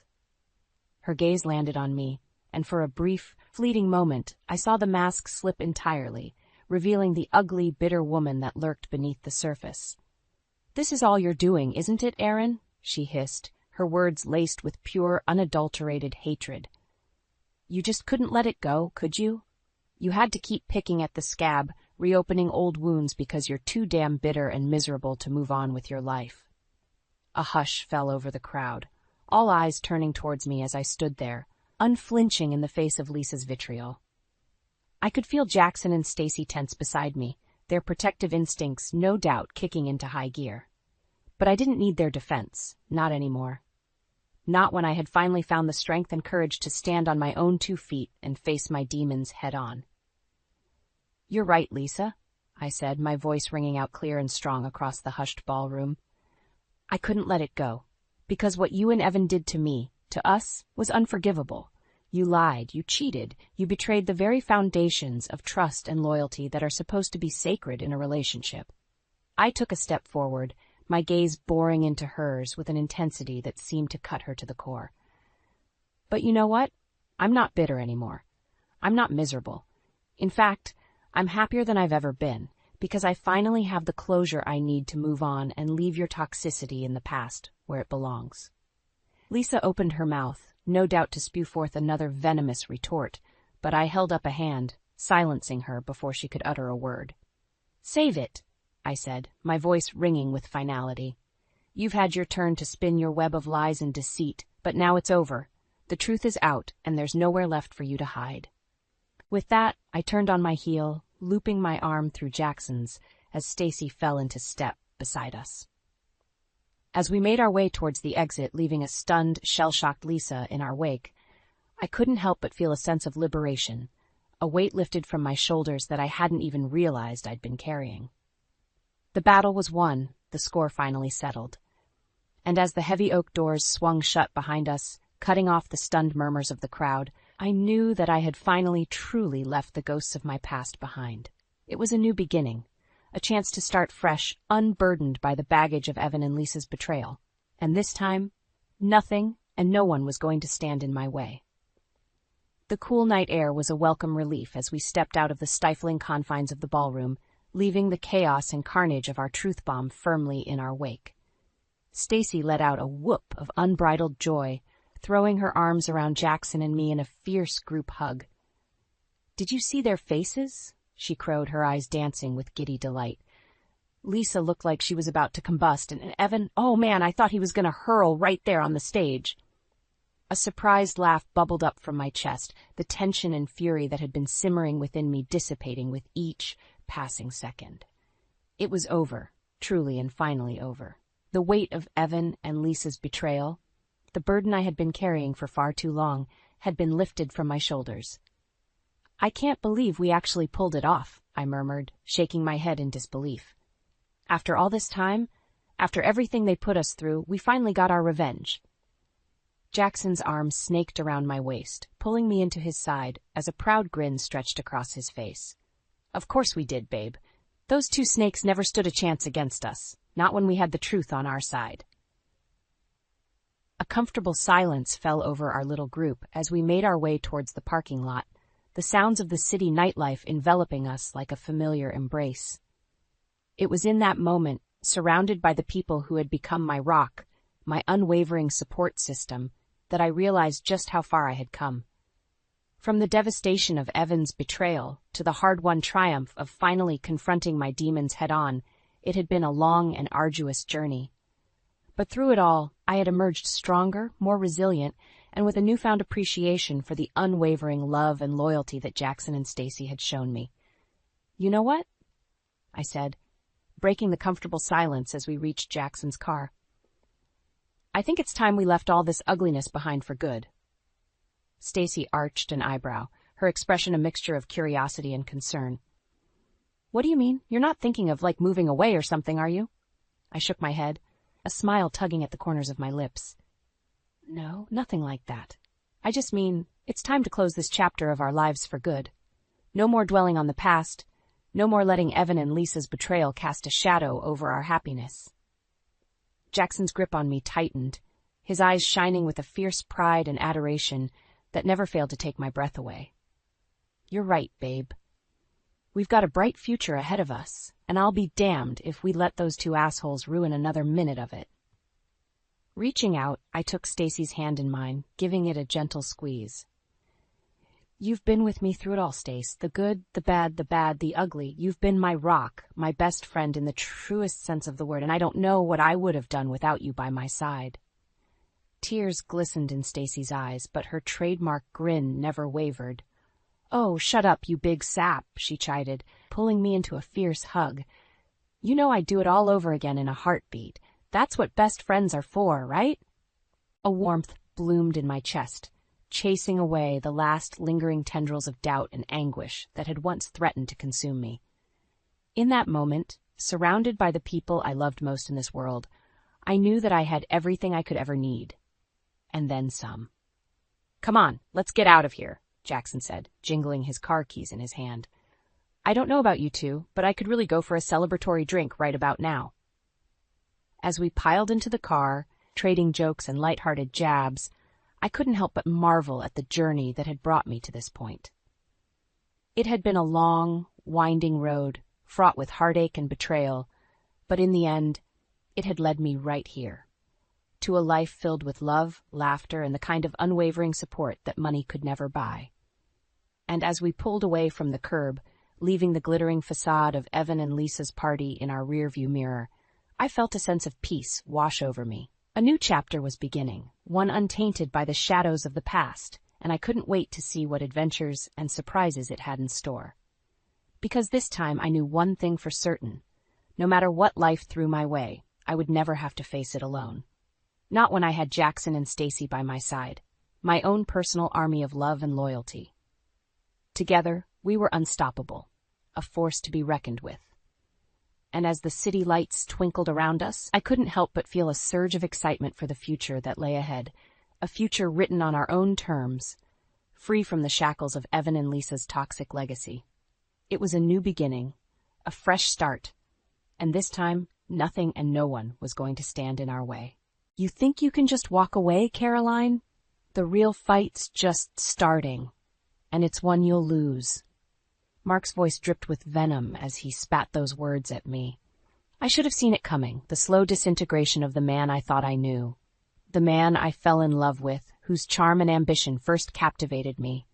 Mark Evans, heir to the Evans construction empire, swept me off my feet with his confidence and grand visions for our future together. Those early years were a whirlwind of passion and excitement. We traveled the world, dined at the finest restaurants, and dreamed of building our own legacy. But barely a year into our marriage, the cracks began to show. The man who once showered me with affection and attentiveness grew distant and dismissive. Date nights were replaced by late nights at the office.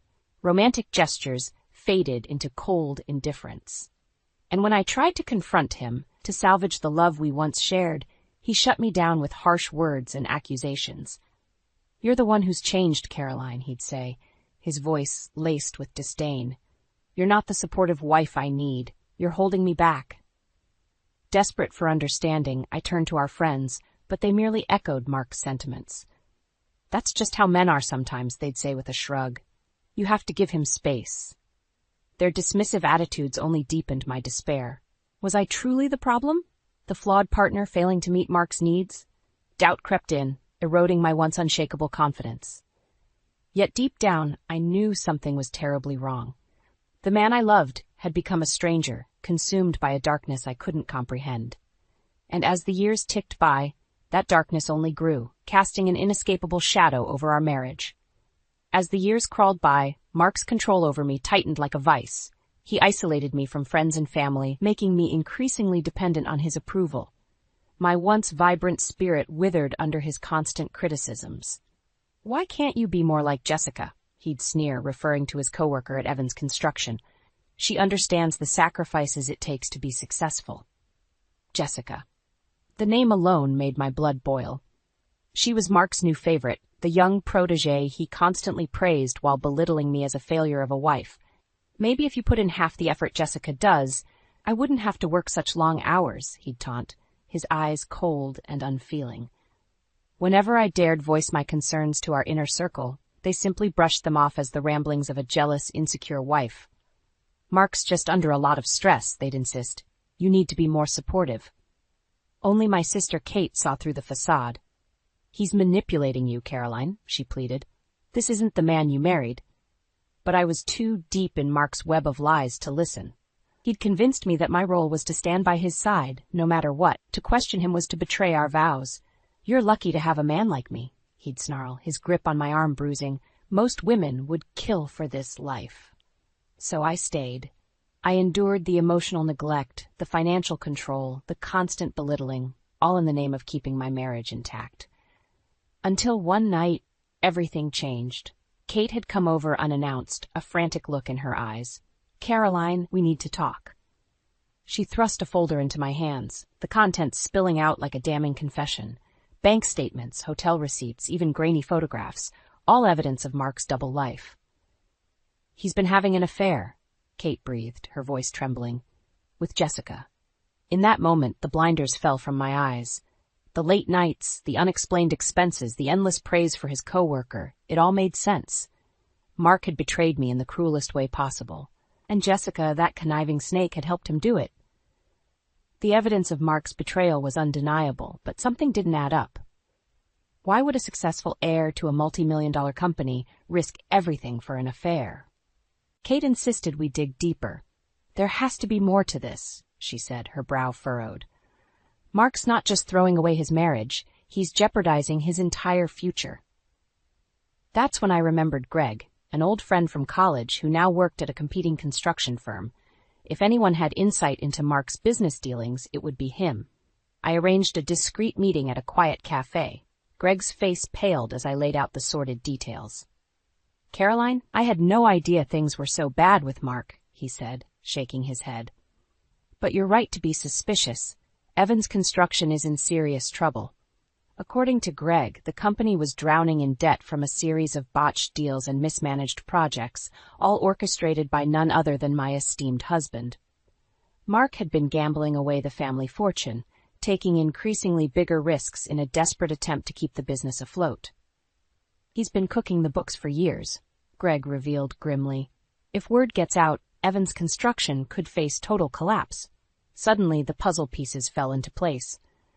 Mark's affairs, his erratic behavior, his obsession with maintaining a lavish lifestyle, it all stemmed from his desperation to hide the truth about the company's dire financial straits. I confronted him that night, waving the damning paperwork in his face. How could you do this, Mark? To me, to your family's legacy. For once, he didn't have a snide remark or scathing put-down. He simply stared back at me, eyes hollow and haunted.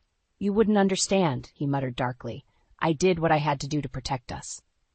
But his platitudes rang hollow. I knew the real Mark now, a deceitful, selfish man willing to sacrifice everything for his own greed and pride. There was only one person I could turn to, Kate. She'd been right about Mark all along, and now she was the only one I could trust to help me expose his web of lies.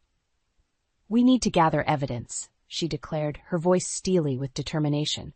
Document every shady deal, every siphoned dollar. Then we take the whole truth to his father and the board. I nodded, a newfound resolve settling over me. For too long, I'd been Mark's victim, cowering in fear and self-doubt. But no more. It was time to fight back and make him pay for his betrayal. With Kate's help, I hired a private investigator to uncover the full extent of Mark's misdeeds. Sam Johnson was discreet, professional, and highly recommended. If anyone could get to the bottom of this sordid mess, it was him. A week later, Sam arrived at my door, a thick file tucked under his arm. I've got everything you need, Mrs. Evans, he said grimly. And I have to warn you, it's not pretty. Sam's findings exposed a tangled web of lies that made my head spin. Not only had Mark been having an affair with Jessica for over 2 years, but he'd been funneling company funds to support their lavish rendezvous and Jessica's expensive tastes. Take a look at these receipts, Sam said, spreading out a stack of documents. 5-star hotels, designer clothes, even a down payment on a luxury condo, all purchased with money embezzled from Evans Construction. But the biggest bombshell? Jessica's true motivations for seducing Mark in the first place. Turns out, she's had her sights set on your husband for a long time, Sam revealed, ever since they were rivals back in high school. Jessica had always envied the life of privilege that Mark was born into, and when she weaseled her way into a job at his company, she saw her chance to claw her way up the social ladder, by any means necessary. She's a real piece of work, Sam said, disgust etched across his face, using her looks and charm to latch on to wealthy men, bleeding them dry before moving on to her next target. As if the betrayal weren't enough, Mark had put our entire future at risk through his reckless behavior. Sam's investigation confirmed that if the company's financial troubles became public knowledge, Evans Construction would likely face bankruptcy and total ruin.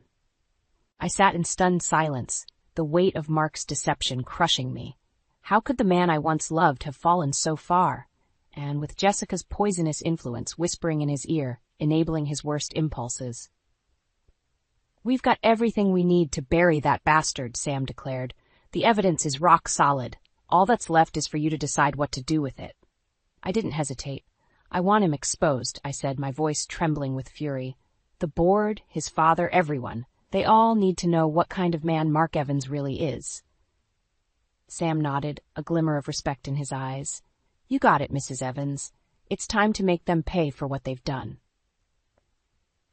With the truth finally laid bare, there would be no more lies, no more covering for Mark's misdeeds.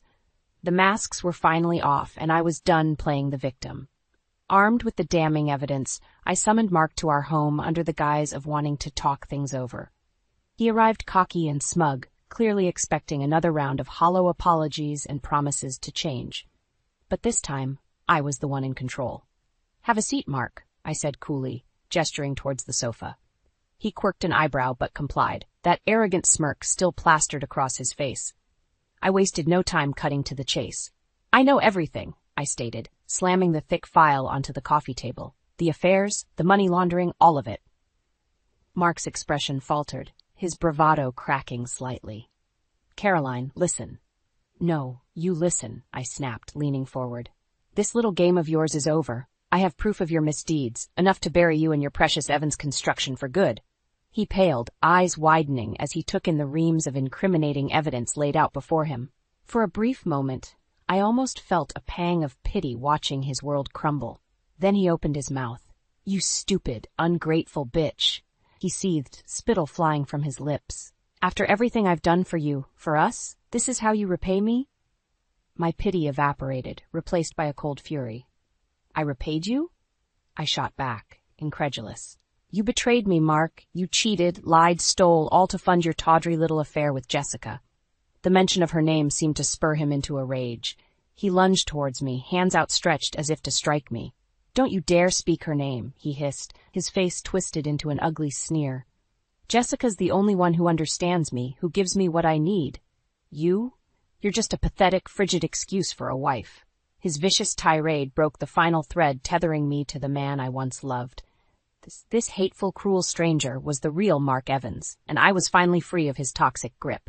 "Get out," I said, my voice steady and cold. "Take your insults, your empty threats, and get the hell out of my life for good." He opened his mouth, doubtless to spew more vitriol, but I cut him off. "I'm done being your victim, Mark. The evidence goes to the board first thing in the morning. After that..." I let the implication hang in the air. For a long moment we simply stared at each other. Him seething with impotent rage, me resolute and unbowed.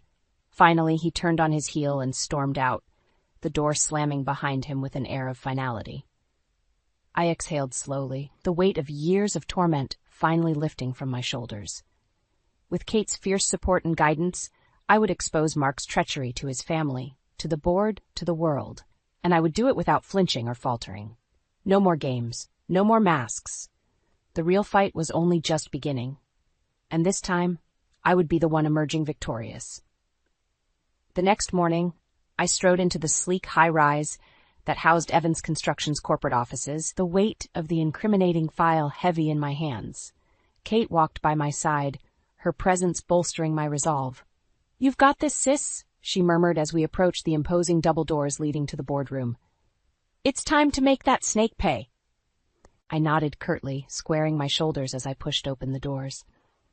A hush fell over the room as over a dozen sets of eyes swiveled towards me, including those of Mark and his mistress Jessica.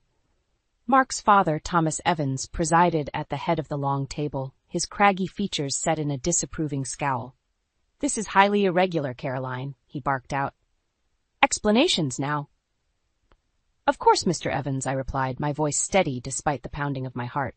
"I have evidence here that directly pertains to the future well-being of this company." Ignoring Mark's murderous glare, I proceeded to lay out the entire sordid saga, the affairs, the embezzlement, the reckless business deals that had brought Evans Construction to the brink of ruin. With each damning revelation, the air seemed to grow thicker with tension. "You're lying!" Mark exploded halfway through, leaping to his feet and upending his chair. "These are nothing but fabrications, the desperate lies of a jealous wife." I simply arched an eyebrow, sliding the photographic proof of his trysts with Jessica across the table. "Does this look fabricated to you?" I asked coolly. Mark fell silent, fists clenched so tightly his knuckles turned white. Jessica, for her part, shrank back in her seat, the cool, calculating seductress now exposed as the two-bit fraud she was. By the time I finished my presentation, a strangled silence hung over the room. No one dared meet my gaze. No one except Thomas Evans himself. The old man's face was thunderous, his eyes blazing with a potent mix of fury and shame. Slowly, he raised his gaze to lock with his son's. "How could you, boy?" he rasped, the words dripping with bitterness and disgust. "Have you no honor, no sense of the sacrifices I made to build this company from nothing?" Mark opened his mouth, perhaps to offer another feeble denial, but his father silenced him with a raised hand. "I don't want to hear it," Thomas growled.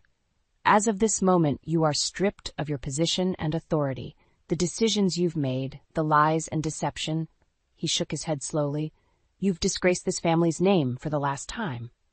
As Mark sputtered incoherent protests, his father's eyes found mine once more. "Mrs. Evans, it appears I owe you a debt of gratitude, and an apology for failing to see the truth sooner." The words were gruff, but they carried a weight of respect I'd never imagined from the imposing family patriarch. I inclined my head in silent acknowledgement.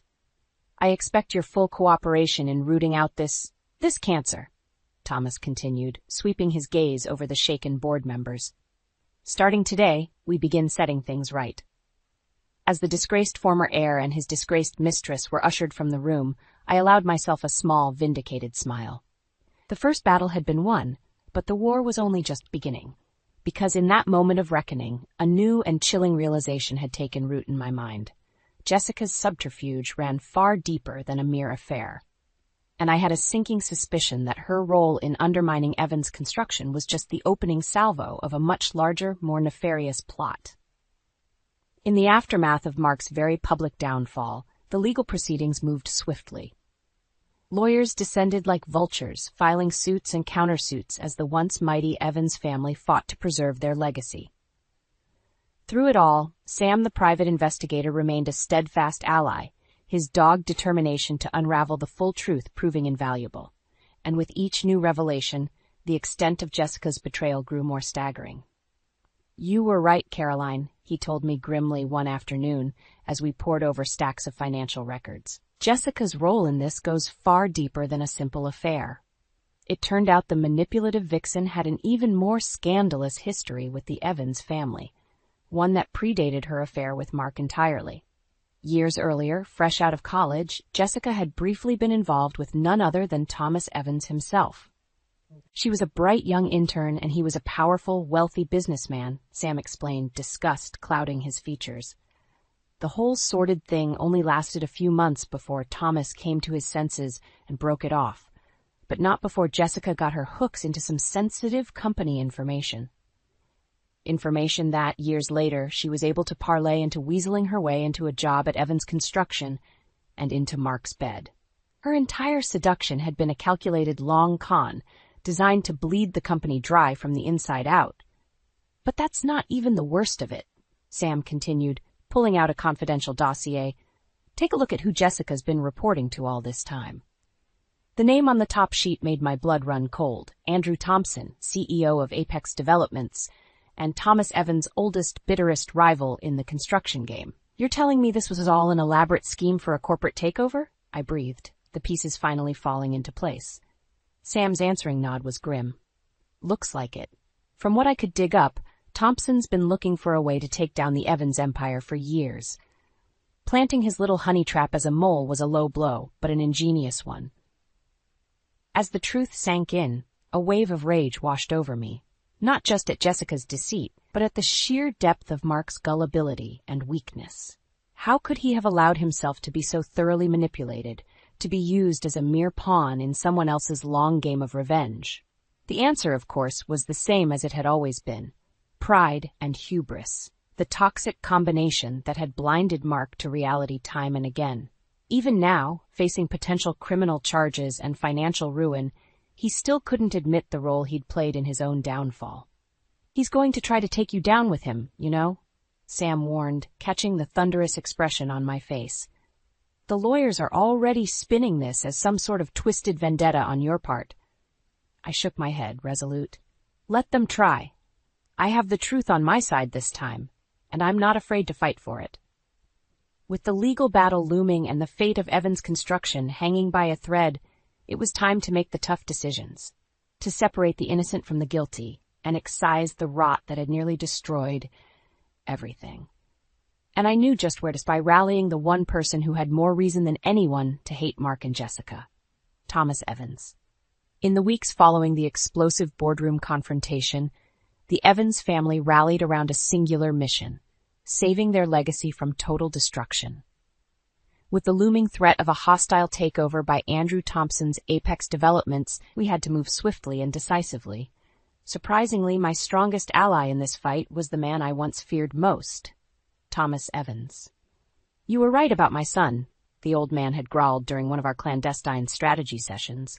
"Bloody fool nearly flushed everything I've built down the drain with his arrogance." There was a flicker of paternal disappointment in his eyes, quickly shuttered. "No more. It's time to cut out the cancer before it spreads any further." With Sam's intel on Jessica and Thompson's underhanded dealings, we began systematically dismantling their twisted scheme from the inside out. Shady real estate deals were exposed, insider trading uncovered, corporate funds traced to offshore accounts. "They're sloppy," Sam noted with grim satisfaction as we reviewed the mounting evidence. "Got too cocky, started leaving a trail." Meanwhile, on the legal front, a barrage of lawsuits and criminal charges rained down on Jessica and her corporate conspirators. Between the paper trail and my own sworn testimony, her role as a duplicitous mole was undeniable. "Going to make an example of that two-bit hustler," Thomas vowed, his eyes glinting with cold fury. "Maybe then others will think twice before trying to take what's mine." As for Mark, well, my former husband had become a ghost, fading into obscurity as the world he once dominated crumbled around him. The golden sun had well and truly fallen, his wealth and power stripped away to reveal the petty, vindictive man beneath. "You want to see him?" Kate asked one day, catching me staring pensively at an old photo of us from happier times. "One of my friends spotted him last week, said he's really hit rock bottom." I shook my head, feeling an unexpected pang of, what? Pity? Sadness? It was hard to say. "No, I'm done wasting energy on Mark Evans," I replied firmly. "My focus now is on the future, for me and for the company." And what a future it was shaping up to be. Against all odds, the Evans family had rebounded, our counterattack leaving Jessica and Thompson's rivals reeling. Cherry on top, an opportunity I once could scarcely have dreamed of. "Need a steady hand to guide us through these choppy waters," Thomas declared gruffly, appraising me with frank respect. "The board wants you at the helm, Caroline. Time to take your rightful place as the new head of Evans Construction." My first instinct was to balk. Who was I, the former minority wife, to take over leadership of such a prestigious company? But then I caught Kate's proud, encouraging smile from across the room, and my resolve solidified. This was my chance to cement a new legacy. To rebuild from the ashes of deception and betrayal, creating something resilient and true. A chance to take control of my own destiny, instead of letting it be dictated by the whims of duplicitous men. "I accept," I said simply, holding Thomas Evans's inscrutable gaze. "It will be an honor to help shape the company's future." And as his craggy features broke into a rare smile of approval, I knew I'd made the right choice. The victim had reclaimed her power, and the rebuild was only just beginning. I glanced at my watch, the luminous dial barely visible in the dimly lit bar. It was nearly closing time, but still no sign of Todd. Not that I was surprised. Punctuality was never his strong suit. A slight movement caught my eye, and I turned to see him sauntering in, that familiar arrogant smirk plastered across his face. "Marie," he drawled, sliding onto the bar stool next to me. "Long time no see. You're looking good, babe." His eyes raked over me in a way that made my skin crawl. I tensed, fingers tightening around my glass. "What do you want, Todd?" He feigned innocence. "What, a guy can't catch up with an old friend? An old friend? After what he'd done to me?" The memories came flooding back, and I felt the familiar sting of betrayal. But this time, I refused to be the victim. "We were never friends," I said coolly. "And you lost the right to call me babe a long time ago." Something flickered in his eyes, surprise, maybe even a hint of respect. Good. I wasn't the same naive girl he'd played all those years ago. "Ooh, someone's grown a backbone," another voice chimed in. Lindsay sidled up beside Todd, that same cruel glint in her eyes. So they were still together. How fitting. I took a deep breath, steadying myself. "You two really have some nerve showing your faces around me after what you put me through." Todd scoffed. "You're one to talk, Marie. Marrying someone else's child? A woman who's barren? How fitting. You can't pour love into a kid that isn't yours, right? White-hot rage surged through me, and I opened my mouth to unleash the torrent of vitriol I'd been holding back for years. But a firm hand on my shoulder stopped me. I turned to see Ryan, his warm eyes filled with concern. "Everything okay, babe?" he asked, his voice a calming anchor amidst the storm. I swallowed hard, the anger still simmering beneath the surface. But one look at my husband and I felt a sense of peace wash over me. With him by my side, their words held no power. "Everything's fine," I said, rising from my stool. "In fact, it's better than fine. We were just leaving." Lindsay scoffed. "Running away again, I see. Typical Marie." But before I could respond, a new voice cut through the tension. "Mom? Dad? What's going on?" Liam emerged from the crowd, his brow furrowed in confusion. My beautiful, brilliant son. In that moment, I felt a surge of pride and defiance. How dare they try to belittle what we had? I wrapped an arm around Liam's shoulders, holding him close. "Don't worry, sweetheart. These people were just leaving." For a long moment, Todd and Lindsay simply stared, their mouths agape. Perhaps they'd expected me to crumble, to retreat back into my shell like I had all those years ago. But not this time. This time, I had everything they could never understand, a loving family, a life filled with purpose and joy. As we turned to leave, I caught one last glimpse of their stunned expressions. And in that moment, I knew I had won. I took a sip of my wine, trying to steady my nerves as the memories washed over me. It had been years since I'd thought about those dark days with Todd, but seeing him again had ripped the scab off that still raw wound. It started out like any other romance, I suppose. We met through mutual friends during my first year out of college, and there was an instant connection. Todd was charming, confident, successful, everything I thought I wanted in a partner. But the cracks soon began to show. "You're late again, Marie," he'd snap whenever I got held up at work. "Don't you care about this relationship at all?" Or he'd berate me for ordering the wrong dish at a restaurant, sneering, "You're lucky I love you, because no one else would put up with your crap." At first I brushed it off, telling myself he was just passionate, that I was overreacting. But his mood swings grew more erratic, his temper shorter. The man I'd fallen for was slowly being replaced by this volatile, controlling stranger. "Marie, darling, you're not even trying!" His mother's shrill voice cut through my reverie. "How do you expect to be a good wife if you can't even master a simple soufflé?" I flinched, fingers tightening around the whisk as egg whites splattered across the kitchen counter. Of course, Todd's mother, Eliza, had to chime in with her 2 cents. "I'm sorry. I'll start over," I mumbled, already reaching for a new bowl. "Don't bother," she snapped. "We both know you're hopeless in the kitchen, just like you're hopeless at everything else." The words stung, but I'd learned to bite my tongue around Eliza. Arguing only made things worse. A few nights later, I arrived home late from another hellish cooking lesson to find Todd lounging on the couch, beer in hand. He didn't even glance up as I walked in. "Hey, babe, you'll never guess who I ran into today?" he began, a sly grin spreading across his face. "Lindsay. You remember her, right? My buddy from the office?" A knot formed in the pit of my stomach. Of course I remembered Lindsay, my supposed friend who'd been not so subtly flirting with Todd for months. "She was telling me about this amazing new Thai place downtown," Todd continued, oblivious to my discomfort. "We should totally check it out sometime, the 3 of us." I opened my mouth to protest, but the words died on my tongue. What was the point? He'd only accuse me of being jealous and irrational again. So I simply nodded, pastering on a fake smile as I felt my world crumbling around me. Little did I know, that was only the beginning. I drained the last sip of wine, letting the bitter taste linger on my tongue for a moment before setting the glass aside. Those memories were like a weight pressing down on my chest, but I couldn't dwell on the past anymore. Not when my present was so incredibly full. A warm smile spread across my face as I glanced around our cozy living room, the framed photos covering the walls, each one capturing a precious moment frozen in time. Ryan and I on our wedding day, beaming at each other like lovesick fools. Liam's first day of kindergarten, that adorable gap-toothed grin as he clutched his Superman lunchbox.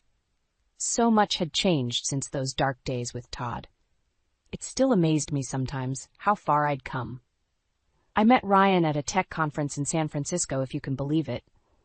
I'd been giving a presentation on mobile marketing strategies, but my mind was a million miles away, still reeling from the implosion of my engagement. As everyone filtered out after the talk, I remained glued to my seat, staring blankly at my notes. You know, that was a pretty impressive presentation. I startled at the unexpected voice, glancing up to see a tall, lanky man with messy chestnut curls and a lopsided grin. Even disheveled in a rumpled button-down, there was an undeniable warmth about him that drew me in instantly. "Oh, thanks," I stammered, heat creeping into my cheeks. "Ryan." He stuck out a calloused hand. "I'm the CTO over at AppCorp. Well, one of them anyway." Just like that, we were off and running, conversation flowing easily between us. Before I knew it, the conference hall was nearly empty, and the custodians were giving us the evil eye. We continued seeing each other after that, grabbing drinks or dinner whenever our schedules allowed. With Ryan, it was different, refreshingly different. He never made me feel inferior or inadequate. If anything, he seemed in awe of me, constantly praising my intelligence and ambition. "You're one of the most driven women I've ever met," he'd murmur, planting a soft kiss on my forehead. "Don't ever let anyone dull your shine, okay?" We made our relationship official after just a few months of dating. Then, shortly after, Ryan dropped a bombshell. He wanted to look into adoption. Having kids had never really been a priority for me, not after the disaster with Todd. But one look into Ryan's hopeful eyes and I knew I couldn't say no. The moment they placed baby Liam in my arms, all the old fears and doubts melted away. This tiny human was mine to love and cherish. Biology be damned. I stroked his downy tufts of hair, marveling at how perfectly he fit against my chest, and in that instant I understood what Ryan had seen in me all along. Over the years, our little family only grew stronger. Ryan and I still bickered over silly things, of course, but never with the toxic vitriol that had poisoned my relationship with Todd. And Liam, well, that kid could brighten even the dreariest of days. Watching him grow into a whip-smart, hilarious, all-around amazing young man was the greatest privilege of my life. For the first time in what felt like forever, I was truly, utterly happy. My past with Todd and Lindsay was finally behind me, or so I thought. "Mom, I'm heading out," Liam called from the front hallway. I glanced up from the sink full of dishes to see him shrugging on his jacket. "Where are you off to?" I asked, drying my hands on a towel. He rolled his eyes good-naturedly. "The mall, remember? Aiden and I are meeting up to work on that app we've been coding." Right, of course. Ever since Liam had discovered his knack for programming a few years back, he and his best friend Aiden were practically inseparable, always tinkering away on some new project. "Well, don't work too hard," I teased, ruffling his shaggy brown hair. "Try to have a little fun too, okay?" Yeah, he mumbled, cheeks flushing as he batted my hand away. But I could see the hint of a smile playing at the corners of his mouth. I watched fondly as he hurried out the door. My baby boy, growing up into such an impressive young man right before my eyes. Ryan and I couldn't have been prouder of him if we tried. Speaking of Ryan, I heard the distant click of the garage door opening, followed by the familiar rumble of his car pulling into the driveway. A few moments later, he appeared in the kitchen doorway, briefcase in hand. "Hey, honey, I'm home," he announced with a weary smile. "Long day?" I crossed the room to greet him with a peck on the cheek. "You have no idea." He set his briefcase down with a heavy thud. "I swear, some of the idiots they hire over in product management wouldn't know good code if it hit them over the head." I skecked sympathetically, guiding him over to the kitchen table. "Well, you just relax for a bit. I'll grab you a beer." As I retrieved a cold bottle from the fridge, Ryan loosened his tie and let out a contented sigh. "You're the best wife a guy could ask for, you know that?" I felt my cheeks warm at the compliment, the same fluttery feeling blossoming in my chest that I'd felt all those years ago when we first met. Silly how even after over a decade of marriage, he could still make me swoon like a love-struck teenager. We spent the rest of the evening enjoying our usual weekend routine, watching terrible reality shows, ordering in greasy pizza, doing absolutely nothing of consequence, just being together the way it was meant to be. The next morning, I convinced Ryan to brave the Sunday mall crowds with me in pursuit of a new couch for the living room. "Ours is practically fossilized," I joked, dodging the crumbs and stray Cheeto dust littering the worn plaid upholstery. We wandered from store to store, bickering good-naturedly over fabric swatches and styles, until my stomach began rudely reminding me that I'd skipped breakfast. "Come on, let's grab a snack break over in the food court," Ryan suggested, already leading the way. I rolled my eyes but followed willingly. That's when I spotted them, like a punch to the gut, knocking the wind clear out of me. Todd and Lindsay, standing dead ahead. For a fraction of a second, I thought maybe I was imagining things, some sort of terrible waking nightmare. But no, there they were in the flesh, as smug and hateful as ever. Before I could process what was happening, they were making a beeline straight for us. My heart kicked into overdrive, palms slick with cold sweat. No, not again. I refused to be their victim a second time. Todd's cocky grin widened as he swaggered up to us, Lindsay hot on his heels. Well, if it isn't Marie and her little house husband," he sneered, giving Ryan an obvious once-over. I felt Ryan tense beside me, but he remained silent, jaw clenched tight. "Imagine running into you two losers here," Lindsay chimed in, her shrill voice like nails on a chalkboard. "Doing a little shopping for a new apartment, I assume? Must be getting cramped in that shoebox you call a home." The acid remarks hit their mark, a familiar sense of shame and inadequacy bubbling up inside me. All those years of being belittled and berated came rushing back in an instant. But this time, something was different. This time, I had Ryan. I opened my mouth to fire back a scathing retort, but Ryan beat me to it. "Actually, we're just browsing for new furniture," he said coolly, emanating a quiet confidence that seemed to throw Todd for a loop. "You know how it is. The more money you make, the more stuff you need to fill your home with." A flicker of uncertainty crossed Todd's face before the bravado returned full force. "Yeah, like some washed-up software engineers really raking it in," he scoffed. Oops, someone hadn't done their homework. I had to bite back a smirk as realization slowly dawned on Lindsay's face. "Wait, Ryan? As in Ryan Johnson? From AppCorp?" Her tone shifted, the venomous sneer morphing into something more akin to fear. "The one and only," Ryan confirmed with a cavalier smile. "But I'm sure you already knew that, right, Todd?" The silence that followed was deafening. If looks could kill, the daggers shooting from Todd's eyes would have struck me dead on the spot. I couldn't help it. A giggle of pure vindictive glee escaped my lips before I could stop it. Seeing that arrogant ass squirm, realizing he was the nobody now, was more delicious than I could have imagined. "You think this is funny?" Todd spat, rounding on me with balled fists. "Laughing it up like you're some sort of big shot now?" In that moment, my amusement evaporated, replaced by a simmering rage. How dare he try to intimidate me, to make me feel small and powerless after everything he'd done? No more. I was through being a victim. "That's enough," I snapped, squaring my shoulders and staring him dead in the eye. Never again would I let this pathetic bully make me question my worth. "We're not the ones who need to be laughed at," I continued, voice steady and firm. "Look at you two. Still acting like petty, insecure children after all these years. It's sad, really." Out of the corner of my eye, I saw a small crowd starting to form, with people not so subtly pulling out their phones to record the confrontation. Good. Let the whole world see how the mighty Todd had fallen. "Meanwhile, I've built an incredible life for myself," I pressed on, unable to resist twisting the knife. "A career I'm passionate about, an amazing husband who respects and supports me, and a son who makes me prouder every single day." I paused, letting the weight of those final words sink in as I watched the blood drain from their smug faces. Todd opened his mouth, no doubt to hurl another pathetic insult my way, but I didn't give him the chance. "Don't ever come near me or my family again," I said, low and even, "or I'll make sure everyone knows exactly the kind of sad, miserable people you really are." With that, I turned on my heel and strode away, head held high, leaving them to stew in their own bitter misery.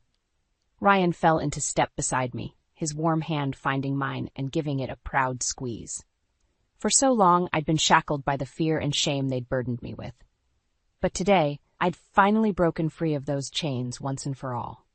The mall confrontation turned out to be just the beginning of Todd and Lindsay's downfall. Within a week, videos of our altercation had gone viral, sparking a firestorm of backlash against them online. "Can you believe this?" Ryan shook his head in disbelief, scrolling through yet another scathing article on his tablet. People are calling for Todd's job, saying his behavior was completely unacceptable for an executive at a major marketing firm. I peered over his shoulder at the blaring headline, "Unhinged Boss Caught in Cringeworthy Public Meltdown." Below was the now infamous video, watched and shared millions of times, capturing every vicious word and pathetic tantrum for all to see. A tiny pang of guilt wormed its way in, but I quickly squashed it. This was the bed Todd had made. Now he had to lie in it. Sure enough, within days, we got word that Todd had been fired, his career lying in smoldering ruins. And Lindsay, it seemed, was determined to go down with the sinking ship, staunchly defending her partner's horrendous behavior on every social media platform. The weeks that followed were almost comical in their awfulness. With no income and their reputations utterly destroyed, it wasn't long before the luxury condo and designer wardrobe were gone too. Every time I checked the news, there seemed to be another story about the dramatic implosion of their formerly glamorous lives. I tried to feel some sense of satisfaction at seeing my tormentors brought so low. But truthfully, watching two grown adults crumble into such pathetic, sniveling shells just made me feel sad, and more than a little uncomfortable. Their final indignity came about a month after the initial incident, when a wild-eyed Lindsay showed up unannounced at my office's front desk, demanding to see me. "Marie, you have to help us," she pleaded, looking utterly deranged with her ratty hair and stained sweatpants. "We've got nothing left, no money, no home. Todd's talking about doing something crazy if we can't get back on our feet soon." I stared at her in stunned silence, unsure whether to laugh or call security. This woman who had once seemed to have it all together was now nothing more than a broken, blubbering mess. "You did this," she continued, voice rising to a hysterical pitch. "You and that stupid video, you ruined our lives. And now you just stand there looking smug while we rot away on the streets?" A small part of me, the scared, insecure girl who had once cowered at their very presence, felt a fleeting twinge of pity. But the stronger woman I'd become quickly stamped it out. "I'm not helping you," I said coldly, pulling out my phone. "In fact, if you don't leave right now, I'm calling the cops." Her face contorted in rage, and she opened her mouth to unleash another unhinged tirade. But with a few deft taps, I had pulled up the video from the mall, that haunting audio of their vicious insults filling the room.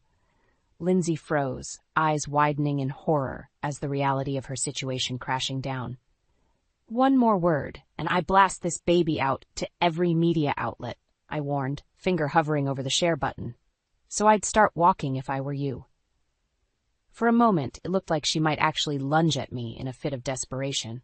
But then her shoulders slumped in defeat, and she simply turned and trudged away, just another broken soul left in my wake. It was finally over. I had won, or so I thought. As the weeks passed, Todd and Lindsay's pathetic pleas for help didn't let up. My phone was bombarded with increasingly frantic texts and voicemails, begging me to take pity on them before things spiraled even further out of control. "Marie, please, I'm desperate here." Todd's gruff voice crackled over the latest message. "I'll do anything, anything at all. Just help me get back on my feet so I can start over." I snorted derisively as I deleted it without a second thought. Fat chance of that happening after the stunt he pulled at my office. But cruel as it may sound, a small part of me relished watching their self-destruction play out. Every gnawing text, every groveling call, it all reinforced just how far the once smug, superior Todd had fallen. Until one day, an unexpected visitor showed up on my doorstep, snapping me back to reality in a chilling way. It was a dreary Saturday afternoon, and Liam had gone to a coding camp on campus for the day. Ryan and I were just settling in for a lazy Netflix binge when the harsh rattle of the doorbell shattered the peaceful quiet.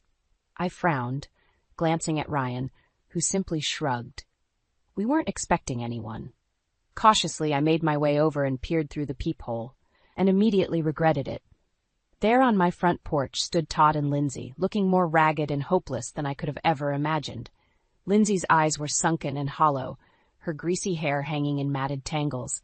And Todd, his gaunt, sallow face and overgrown stubble made him practically unrecognizable. "What do you want?" I snapped, squaring my shoulders as I cracked open the door a few inches, the chain lock still engaged. "Please." Todd croaked, voice little more than a broken rasp. "You have to help us." "We're destitute, Marie," Lindsay added with a haunted look. "Homeless, penniless, living on the damn streets like animals." I bit back the acidic retort that immediately sprang to mind. Getting ensnared in their toxic sludge of self-pity was the last thing I wanted. But still, the sight of two grown adults hitting literal rock bottom, well, it was hard to witness, even for my worst enemies. "Look," I said, careful to keep my tone detached and even. "I'm sorry you've fallen on such hard times. But what did you honestly expect after that disgusting display at the mall? Those were the consequences of your own reprehensible actions." Todd opened his mouth, no doubt to try and appeal to whatever tattered shred of sympathy I might possess, but I didn't give him the chance. "And don't bother with the sad puppy dog act," I continued, unable to resist twisting the knife. "We both know the only reason you came crawling back is because you need someone to bail you out. Again." The slump of his shoulders, the glassy look in Lindsay's eyes told me I'd struck a nerve. Good. Maybe a cold, hard dose of reality was what they needed to snap out of their toxic cycle. "I'll help you find a decent homeless shelter, get you set up with job counseling resources, that kind of thing," I offered, knowing full well they'd refuse. "But that's as far as I'm willing to go, because frankly, you don't deserve a damn thing from me." Todd recoiled like I'd slapped him across the face, anger flaring in his sunken eyes, but Lindsay simply pulled him away with a defeated nod. As they retreated from my porch, I felt an unexpected pang of sadness for the broken strangers they had become, but it was quickly overshadowed by a fierce sense of vindication. Not so long ago, they had taken such glee in trying to break me, to strip me of every ounce of dignity and self-worth, and now the tables had turned in the most brutal of ways. This was justice, pure and simple. This was my long-awaited revenge, finally complete.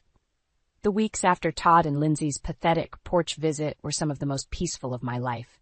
No more unhinged voicemails or deranged text tirades, just blessed silence. They had finally gotten the message and slunk away to whatever rock they had crawled out from under. Not that I spent too much time dwelling on their misfortunes. I was too busy basking in the warm glow of my own blessings. Like watching Liam receive his admissions letter to MIT, that elated grin stretching from ear to ear as he clutched the life-changing envelope. All the endless hours of coding and tinkering, the sleepless nights spent obsessively debugging apps and programs, it had all paid off in the biggest way possible. "I got in! Can you believe it?" he shouted, pulling me into a fierce bear hug that damn near cracked my ribs. In that moment, I was happier for him than I could ever put into words.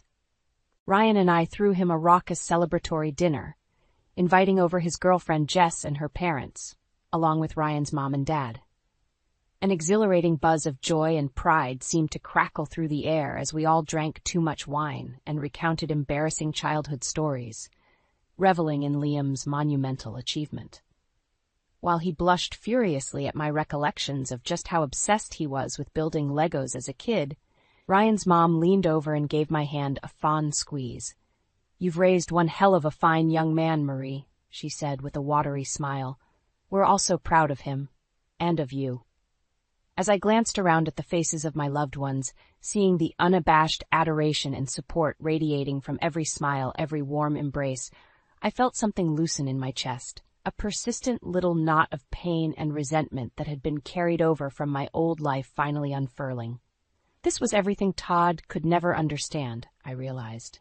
This profound sense of love and belonging, of finding your tribe and being celebrated for exactly who you are. No amount of money or status could ever replicate the profound peace it brought. In the days after the dinner, Ryan and I settled into a new groove, splitting our time between planning an epic graduation party for Liam and starting to transform his old bedroom into a cozy home office for me. With him shipping off to Boston in just a few short months, we wanted to savor every remaining moment as a family. One evening, as I was elbow-deep in taping off the trim in preparation for painting, my phone buzzed with an alert. Snapping off my latex gloves, I glanced down at the screen, some long-forgotten muscle memory, bracing for another verbal assault from my tormentors. But it wasn't Lindsay's number glaring back at me, nor Todd's. It was an unknown caller I didn't recognize. "Hello?" I answered cautiously. There was a beat of silence, then a weary sigh. Hey, Marie, it's me. Well, it's Todd. I recoiled instinctively, a decade's worth of trauma and hurt rushing back in an instant. What fresh hell was this jackass trying to drag me through now? Before you hang up, just hear me out, he continued, voice sounding smaller and more pathetic than I could have imagined. I just wanted to apologize for everything. The words hung there, painfully sincere despite their utter inadequacy, as if a few measly I'm sorries could even begin to make amends for the mental anguish he'd inflicted over the years. You don't get to do that, I shot back acidly. Not after all the stunts you pulled, showing up on my doorstep groveling for help like a sad, broken loser. Another heavy sigh crackled over the line. You're right, I don't deserve anything from you. I was a mean, arrogant prick who didn't appreciate how good I had it.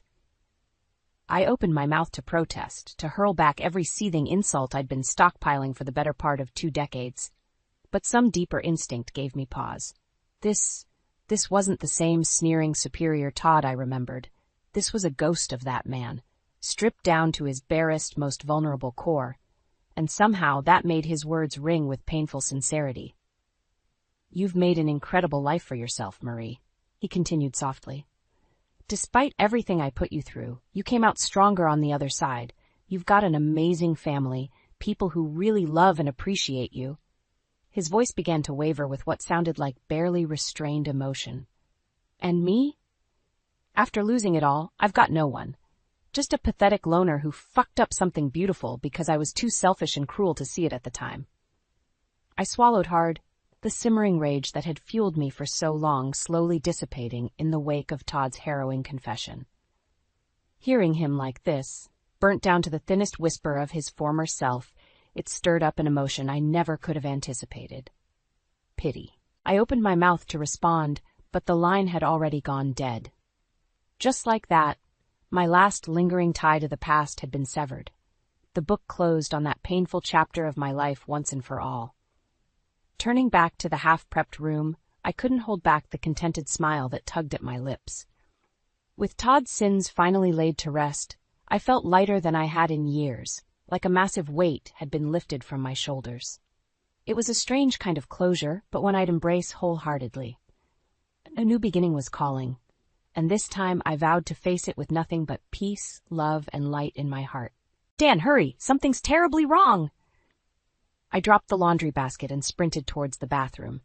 My heart pounded in my chest as Dan's voice echoed in my ears. Dan, what's going on? Oh my God, what happened? I burst through the door and froze.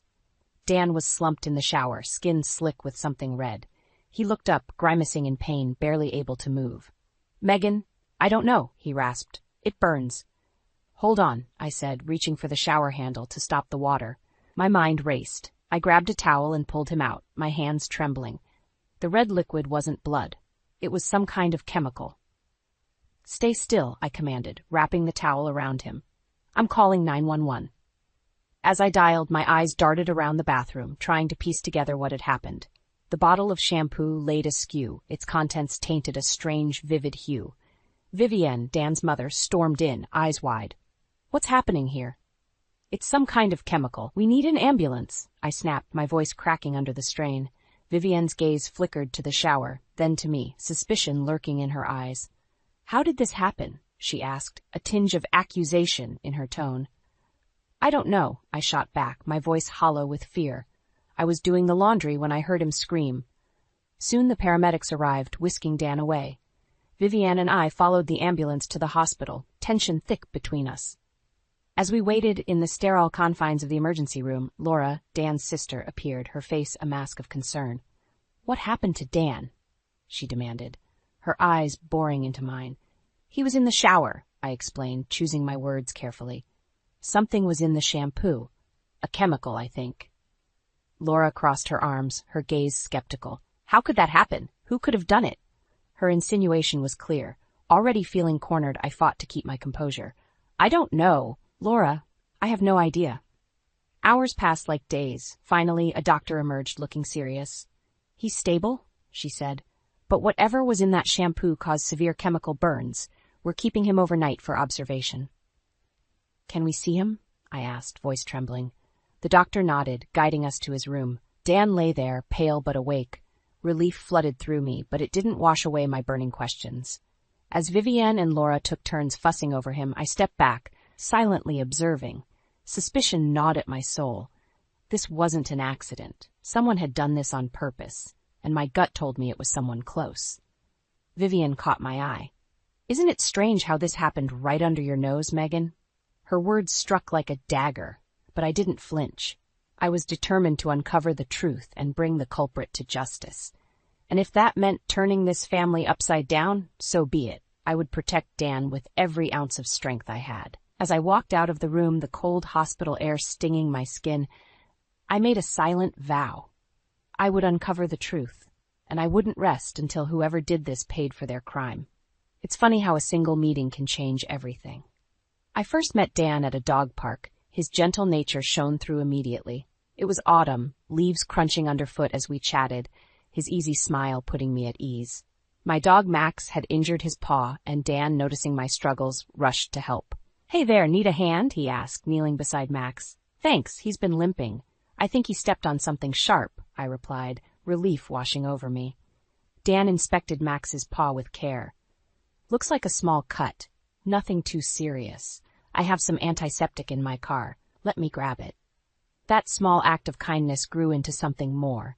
We spent afternoons at the park, which turned into evenings sharing stories over coffee. Friendship blossomed into love, so naturally that it seemed the most effortless thing in the world. When we discussed our future, everything felt right. But reality has a way of complicating things. Financial issues forced us into a difficult decision. "Megan, moving in with my mom and sister might be our only option for now," Dan sighed one evening, his hand nervously running through his hair. "I don't know, Dan," I replied, unsure. "What if it doesn't go well? Let's give it a try. They've been supportive so far." Despite my reservations, I agreed. When I first met Vivienne and Laura, they appeared welcoming, easing my worry a little. "Welcome to the family, Megan," Vivienne said, her smile wide. "We're glad to have you here." "Thanks, Vivienne. I appreciate your kindness," I responded, my cautious optimism growing. Laura, too, was accommodating in the beginning. "If you need anything, just ask," she said, showing me around the house. Those early days were surprisingly smooth. We settled into a routine, and the house was filled with laughter and shared meals. But it didn't last. The warmth began to peel away, revealing the coldness underneath. It started with whispers I wasn't meant to hear. One evening, passing by the kitchen, I overheard Vivienne and Laura. "She's not fit for Dan. We need to do something," Laura muttered. "We'll find a way. She won't last here," Vivienne replied, her voice dripping with malice. My blood ran cold. Silently, I stepped back, my heart pounding. They were plotting against me. Things soon escalated. They began criticizing everything I did. "Why is dinner always late, Megan? Can't you manage even this?" Vivienne's sharp tone cut through the evening peace. "I tried my best. I'm sorry," I replied, keeping my voice steady. Their hostility was relentless. They found fault in my every action, slowly driving a wedge between Dan and me. One evening, after a minor kitchen mishap, Vivienne accused me of negligence. "This fire could have cost us dearly, Megan. You're reckless," she screamed, causing Dan to look at me with doubt for the first time. "I didn't mean to. It was an accident," I stammered, my eyes meeting Dan's, pleading for understanding. Dan's frustration grew, torn between his loyalty to me and his family. It was a subtle but gnawing change that strained our marriage. The suspicions and accusations mounted, and I could feel the ground shifting beneath my feet, setting the stage for the chaos that was yet to come. It wasn't long before the atmosphere in the house grew tense. One evening, as I passed the living room, I overheard Vivienne and Laura talking. I paused, hidden from view. "She's on to us." "We need to be more careful," Laura whispered urgently. "Don't worry, we'll find a way to push her out," Vivienne assured. I gripped the doorframe, swallowing hard. Their plan was more serious than I thought. It didn't take long for them to show their true colors. "Megan, why is the house such a mess?" Laura sneered, entering the kitchen where I was cooking. "I'm cleaning as I go. It'll be tidy by the time I'm done," I said, trying to stay calm. "That's not good enough. This place used to be spotless," she snapped, glaring at me. It continued like that, day after day. Nothing I did was right. The tension between Dan and me grew. He was torn between his loyalty to his family and his love for me. "Megan, they're just set in their ways. Can't you try to get along?" he asked one evening, tension etching his face.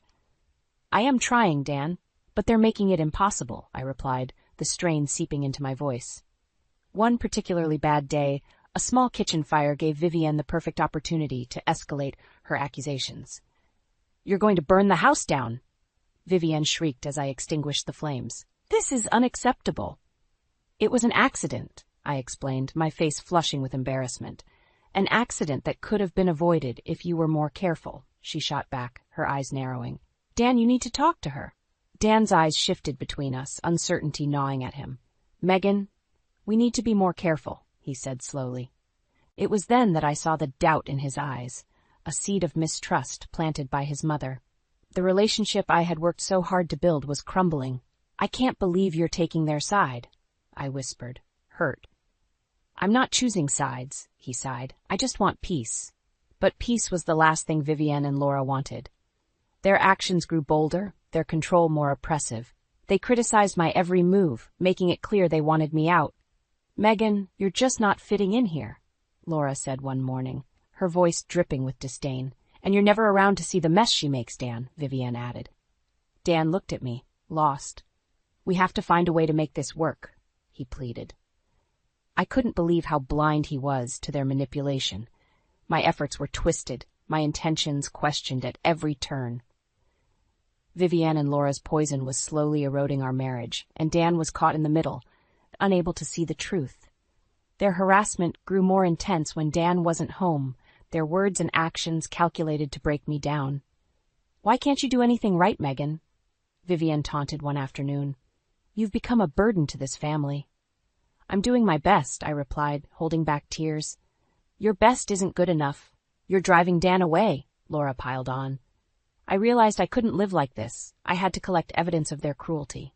It was the only way to open Dan's eyes. So I started documenting everything. The overheard conversations, the snide remarks, the orchestrated incidents. One way or another, I would make them pay for what they were doing. Life in the house became a living hell. Vivienne and Laura amped up their harassment, their attacks more vicious when Dan wasn't around. I felt their eyes on me constantly, like predators waiting for the right moment to strike. One day, as I tidied the living room, Vivienne's voice cut through the air. "What is this, Megan? Why hasn't the laundry been done?" "I'm doing it now, Vivienne. I just finished cleaning the kitchen," I replied, trying to keep my voice even. "Excuses," she sneered. "Just get it done." As I moved toward the laundry room, I overheard Laura and Vivienne again, their voices low but filled with venom. "She's getting more stubborn. We need to make her understand she's not welcome here," Laura said. "And don't worry," Vivienne replied. "We'll break her." Their words hung in the air, driving a cold dagger through my heart. I clenched my fists, determined not to let them see how much they were getting to me. Dan came home that evening, tired from work, and sensed the tension immediately. "What happened now?" he asked, looking between Vivienne and me. "She left the laundry for hours," Vivienne complained, shaking her head. "How can we live like this?" "I had other chores to do, Dan. You know how much I've been handling," I protested, my voice pleading. "Can't you all just try to get along?" he asked, exasperated. That night I cried silently in our room, feeling more isolated than ever. I had to find a way to show Dan the truth. Every accusation, every hateful word, I documented it all. Recording their conversations was risky, but I needed proof. One evening, Dan attempted to mediate another argument. "Vivienne, Laura, can we just have one peaceful dinner?" he pleaded. "Not when she can't even cook properly," Laura said, pushing her plate away. "This is barely edible." "I followed the recipe," I said, trying to keep my composure. "Clearly, reading isn't your strong suit," Vivienne added, her voice cold. Dan's frustration was evident. "Enough. This can't keep happening." "It's her fault, Dan," Vivienne insisted. "She's not trying to fit in." He looked at me, torn. "Megan, can you just try harder?" I wanted to scream. Instead, I nodded, knowing any argument would fall on deaf ears. After another day of relentless hostility, I overheard a new plan. "We need to disrupt her routine entirely," Vivienne whispered. "'Cause an accident again, something that'll make Dan question her sanity." I decided it was time to gather solid evidence. I set up hidden cameras, recorded conversations, and even took photos of the aftermath of their sabotage. I would expose them for what they truly were. While Dan remained oblivious, I prepared my case. Their carefully constructed facade would crumble, and I would make sure they faced the consequences of their actions. My resolve hardened as each day passed. I would protect my marriage and my sanity, no matter the cost. This was a battle, and I was ready to fight back. The day began like any other, with tension hanging thick in the air. I moved quietly through the house, careful not to provoke Vivienne or Laura, but I knew something wasn't right. I could feel it in the pit of my stomach, a sense of impending doom. I was in the kitchen when I heard a blood-curdling scream from the bathroom. My heart stopped. It was Dan. Rushing in, I found him on the floor, writhing in pain, his body once again covered in that horrible red liquid. The shampoo bottle lay nearby, its contents poisoned. "Oh my God, Dan!" I dropped to my knees beside him. "Hold on. I'm calling 911. Vivienne and Laura barged in, feigning concern. "What happened?" Vivienne gasped, eyes wide. "I don't know. Someone tampered with the shampoo again," I cried, my hands trembling as I dialed the emergency number. An ambulance arrived quickly, taking Dan away. As I followed, suspicion flared in me.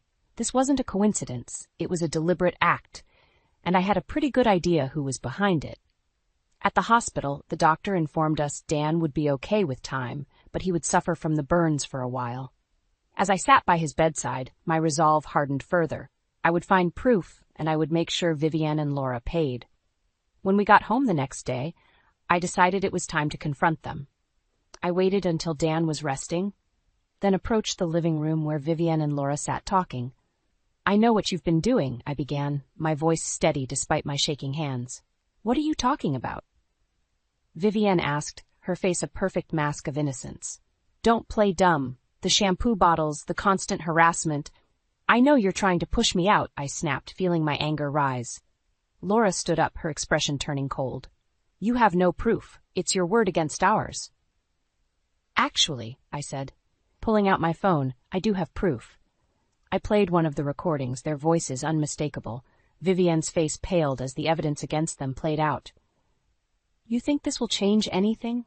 Laura spat, her facade cracking. "Dan will never believe you." "We'll see about that," I replied, confidence surging within me.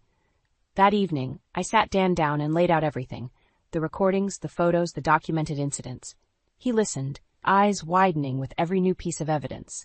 "Megan, I had no idea," he said, his voice filled with regret. "I trusted them." "They've been playing us both, Dan. It's time we put an end to this," I said firmly. Dan nodded, determination setting in. "You're right, this ends now." Together, we confronted Vivienne and Laura. Dan's voice, once filled with doubt, now held a steely resolve. "You need to leave, now. I won't let you hurt Megan or our marriage any longer," he stated firmly. Vivienne tried to plead. "Dan, we were doing it for you. She's no good for you."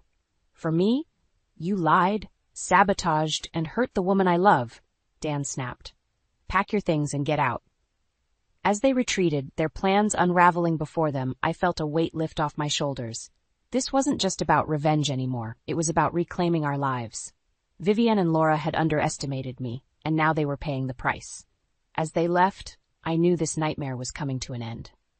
Dan and I would rebuild stronger and free from their toxic grasp. When Dan and I kicked Vivienne and Laura out, it felt like a heavy cloud lifted from the house. For the first time in months, there was a sense of peace, but I knew the storm wasn't completely over.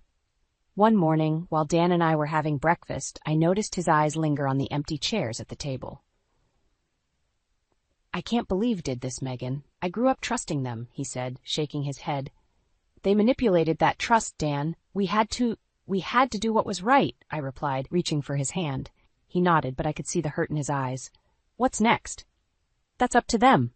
If they come back, we'll be ready," I said, squeezing his hand. Just as we began clearing the table, there was a knock at the door. Dan's body tensed. "I'll get it," he said. He returned moments later, a mix of shock and anger on his face. "They're back," he murmured. Vivienne and Laura stood on the porch, looking desperate. Vivienne held a suitcase, her eyes tired. "Dan, please, you can't do this to us," she begged. "We have nowhere else to go." "That's not our problem anymore," Dan replied coldly. "You brought this on yourselves. Laura stepped forward, her voice trembling with fury. "You're choosing her over your own family?" "You stopped being my family the moment you tried to ruin my life," Dan retorted. "I'm not letting you hurt us anymore." Vivian's eyes welled up with tears. "We were just looking out for you." "No," I interjected, stepping beside Dan. "You were only looking out for yourselves, and you did terrible things to push me out. This ends now." "We don't need to drag this out, Dan. Just give us time to figure things out," Laura pleaded. Dan took a deep breath, his face set. "I'll give you a week to get your things and go, but after that, you're on your own." Vivian's tears turned to anger.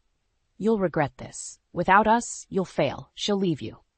"Enough!" Dan shouted, his voice echoing through the hallway. "Get your things and leave." They turned away, defeated. As they walked off, I watched them, feeling a mix of relief and lingering unease. These women had caused so much pain, and yet seeing them so broken was bittersweet. Inside, Dan and I worked together to clear out the rest of Vivian and Laura's things. We boxed up their belongings, setting aside the remnants of their presence in our home. As we sealed the last box, Dan looked at me, his eyes softening. "Thank you for standing by me, Megan. I know it hasn't been easy." "I love you, Dan. We'll get through this together," I replied. That night, as we settled into bed, the house felt strangely quiet. The absence of Vivian and Laura's constant presence was jarring, but it allowed us to breathe easier. In the coming days, Dan and I began to rebuild. We found comfort in simple routines, like cooking together or going for evening walks. With Vivian and Laura gone, our relationship started to heal. Every now and then, I'd hear updates about their struggles through mutual acquaintances. They were pariahs, fighting to find jobs and support themselves. It was karma at its finest. Dan and I had come through the worst. Now, all that was left was to build each other up and look ahead, free from the chains of the past. The week passed, and the day of reckoning arrived. Vivian and Laura stood in the doorway, suitcases packed, eyes filled with a mix of defeat and lingering resentment. "Megan, Dan," Vivian began, her voice thin and fragile. "We're leaving. But remember, you'll regret this." "Save your breath, Mom," Dan said, his eyes cold. "You've done enough damage." Vivian looked like she wanted to say more, but she simply turned away, her shoulders sagging under the weight of her own actions. Laura followed, her gaze filled with unspoken threats. As they walked down the front steps for the last time, I felt a strange mix of relief and anxiety. This chapter was closing, but the scars they left behind would take time to heal. That evening, Dan and I sat on the couch, sharing a quiet moment. "Do you think they'll be okay out there?" he asked, a hint of guilt in his voice. "They'll have to be. We gave them more chances than they deserved," I replied, squeezing his hand. "They need to face the consequences of their actions." "I know," he sighed. "It's just hard letting go, even after everything." The days that followed were like breaking free from a taut leash. We reclaimed our home, repainting walls and rearranging furniture to make the space ours again. It felt liberating. One evening, as we cooked dinner together, Dan turned to me. "You know, I haven't felt this free in a long time. Thank you for sticking it out." "I love you, Dan. We faced the nightmare together. We can build something even stronger now," I said, feeling a sense of hope. The emotional sunburn from Vivian and Laura's departure began to peel away. We started taking small steps towards reclaiming our happiness. We found joy in simple things like hiking and cooking new recipes. On one of our walks, Dan stopped suddenly, looking at me with a mixture of gratitude and determination. "Megan, I promise I'll never let anyone come between us again." "We're a team, Dan. We've shown how strong we can be together," I replied, locking eyes with him.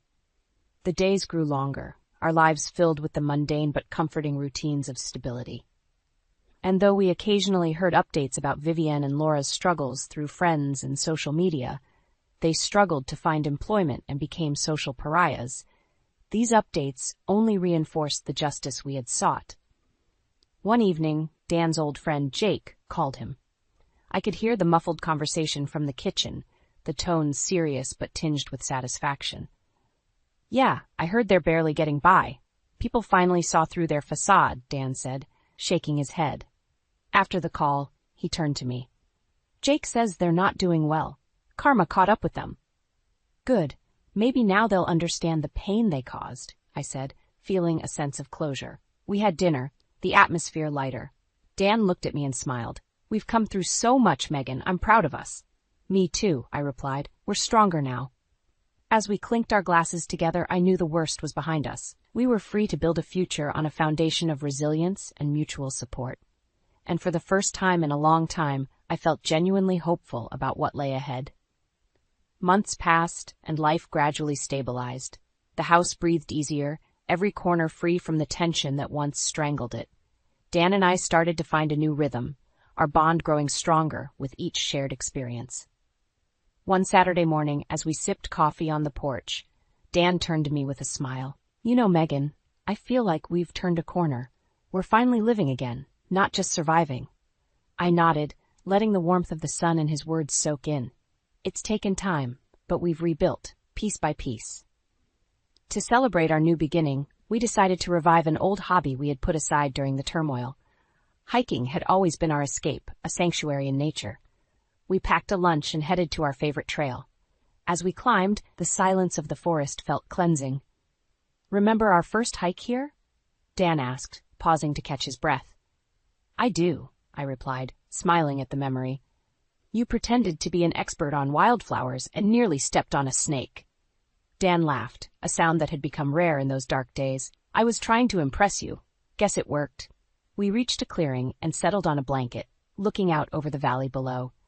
The view was breathtaking, a reminder of life's simple beauties. "Lately, I've been thinking a lot about the future," Dan said, his voice serious but hopeful. "Good things, I hope," I responded, lying back and looking up at the sky. "Yeah, great things," he assured, leaning close. "I want us to keep building on what we've started. Together, always." I reached for his hand, feeling the solid connection between us. "I want that too, Dan. We've come through so much. Now it's time to enjoy what we've fought for." Back at home, our evenings filled with cooking new dishes, laughing over foibles, and planning weekend getaways. The fear and tension had dissipated, replaced by a comforting routine we had forged together. Every now and again, I would hear snippets about Vivienne and Laura's continuing struggles. They were social pariahs, unable to find stable jobs, their manipulative ways catching up with them. These updates didn't bring me joy, but they did offer a sense of justice. One Thursday evening, as we cleared the dinner table, Dan's friend Jake called again. Dan listened intently, occasionally nodding. Afterward, he turned to me. "Jake says they've hit rock bottom. No job prospects, not even from distant relatives." "Part of me pities them," I admitted, "but they chose their path." "They did," Dan agreed, "and we've chosen ours, a better one." As the months rolled on, we invested more in our relationship and future. We redecorated the house, filling it with things we both loved. The walls no longer felt like silent witnesses to hostility, but instead echoed with laughter and love. One evening, after a particularly fulfilling day of hiking and cooking a wonderful dinner together, Dan looked at me with genuine affection. "Megan, I'm grateful every day that you stuck with me through everything." "I'm grateful we came out stronger," I replied, feeling the weight of the past lift fully off my shoulders. As we sat together, looking forward to a future untainted by previous nightmares, it was clear we had weathered the storm and emerged resilient, ready for whatever life had in store. "We've come through the worst," I said, echoing a sentiment that had kept us going. "Now, all that's left is to build each other up." And with that, we closed the chapter on a painful past, stepping into a hopeful and promising future. Our bond, weathered but unbroken, was stronger than ever, and we were ready to face whatever challenges came our way, together. The ringing of my cell phone pierced through the quiet stillness of my apartment. I glanced at the caller ID and felt a twinge of apprehension seeing my mother's name flash across the screen. Our relationship had been strained lately, a tangled web of unresolved tensions and past grievances. With a resigned sigh, I answered the call. "Lila, thank goodness you picked up." My mother's tremulous voice crackled through the line, laced with an urgency that instantly put me on edge. "Mom, what's wrong? You sound upset," I said, my brow furrowing with concern. It's terrible," she stammered, her words tumbling out in a jumbled rush. "I've been scammed, Lila. Someone claiming to be Franklin called and convinced me to transfer my life savings to an account they provided." A sickening dread washed over me as the weight of her words sank in. Franklin was my cousin, a kind-hearted man who would never stoop to such deceit. My mind raced, trying to make sense of this unfathomable situation. "Are you sure it wasn't Franklin? Why would he do something like that?" I asked, my voice tinged with disbelief. "I don't know, but I'm certain it wasn't him," she insisted, her voice quivering with anguish. "I've lost everything, Lila. My retirement fund, the money I'd saved for emergencies, all gone." A surge of anger mingled with my shock, and I clenched my fist involuntarily. How could someone exploit the trust of an elderly woman like my mother? The thought made my blood boil, and I knew I had to get to the bottom of this despicable act. "Mom, listen to me," I said, my voice firm and resolute. "We're going to figure this out. I promise you, I won't rest until we uncover the truth and hold the person responsible accountable." A heavy silence hung between us, punctuated only by the sound of my mother's shuddering breaths. Finally, she spoke, her voice weighted with a mix of gratitude and resignation. "Thank you, Lila. I knew I could count on you." As I ended the call, a steely determination settled within me. This deceit had crossed a line, and I vowed to leave no stone unturned in my quest for justice. Little did I know that this was merely the beginning of a journey that would test the boundaries of trust and loyalty, one that would force me to confront the harsh realities of deception, even from those closest to me. Gripping the steering wheel tightly, I navigated the winding country roads that led to my mother's house, a sense of trepidation weighing heavily on my mind. The conversation with Edith had left me reeling, and I couldn't shake the feeling that there was more to this sordid tale than met the eye. As the miles melted away, my thoughts drifted to Nate, my husband of 12 years. Our marriage had been a tumultuous one, marred by his reckless financial decisions and a gambling addiction that had nearly bankrupted us years ago. I had worked tirelessly to rebuild our lives, but the scars of that betrayal still lingered, festering like an open wound. "You're overreacting, Lila," Nate had scoffed dismissively when I told him about the scam. "Your mother's just getting forgetful in her old age. It's probably a misunderstanding." His cavalier attitude only fueled my suspicions, and I found myself questioning his potential involvement. Could he have orchestrated this elaborate scheme to swindle my mother's savings? The thought made my stomach churn, but I couldn't ignore the lingering doubts that gnawed at me. As I pulled into the familiar driveway, memories of my childhood came flooding back. Laughter-filled summers spent chasing fireflies, the comforting scent of my mother's homemade apple pie wafting through the house. But those idyllic recollections were tainted by the harsh reality of the present, a reality where trust had been shattered, and deception cast a dark shadow over our once close family. Edith greeted me at the door, her face etched with worry lines that seemed to have deepened since our last encounter.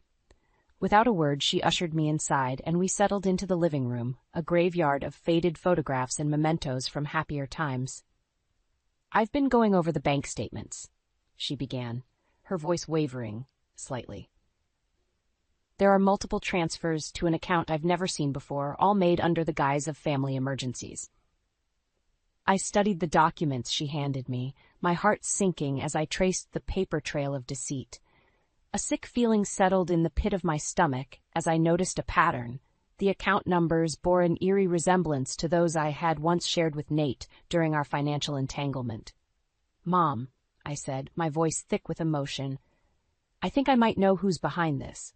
Edith's eyes widened, a flicker of hope mingled with fear dancing across her features. I knew then that I had to uncover the truth, no matter how painful it might be. My mother had been betrayed in the cruelest way imaginable, and I would stop at nothing to ensure justice was served. The musty scent of old photograph albums and faded memories hung heavy in the air as Edith and I pored over the financial records strewn across the coffee table. With each passing moment, the tangled web of deceit grew more intricate, more suffocating. "I can't believe Nate would do something like this," Edith murmured, her voice laced with a mixture of disbelief and hurt. "After everything you two have been through together." I pursed my lips, trying to maintain an air of composure, but the anger simmering beneath the surface threatened to boil over. Nate's gambling addiction had nearly torn our family apart years ago, and the scars of that betrayal still ran deep. Money was always his weakness, I said bitterly, sifting through the stack of bank statements. But to steal from his own mother-in-law? That's a new low, even for him. Edith's eyes glistened with unshed tears as she studied the documents, her hands trembling slightly. "Look at this," she whispered, sliding a printout toward me. My gaze fell upon a series of transactions, each one more substantial than the last, all funneled into an account bearing an uncanny resemblance to the ones Nate and I had shared during our financial struggles. "Do you think?" Edith's voice trailed off, but the implication hung heavy in the air. I clenched my jaw, a surge of fury coursing through my veins. The evidence was damning, but a part of me still clung to the faint hope that there was a reasonable explanation that Nate hadn't truly sunk to such despicable depths. "I need to talk to him," I said, my tone resolute. "If he's involved in this, he's going to come clean, and he's going to make things right."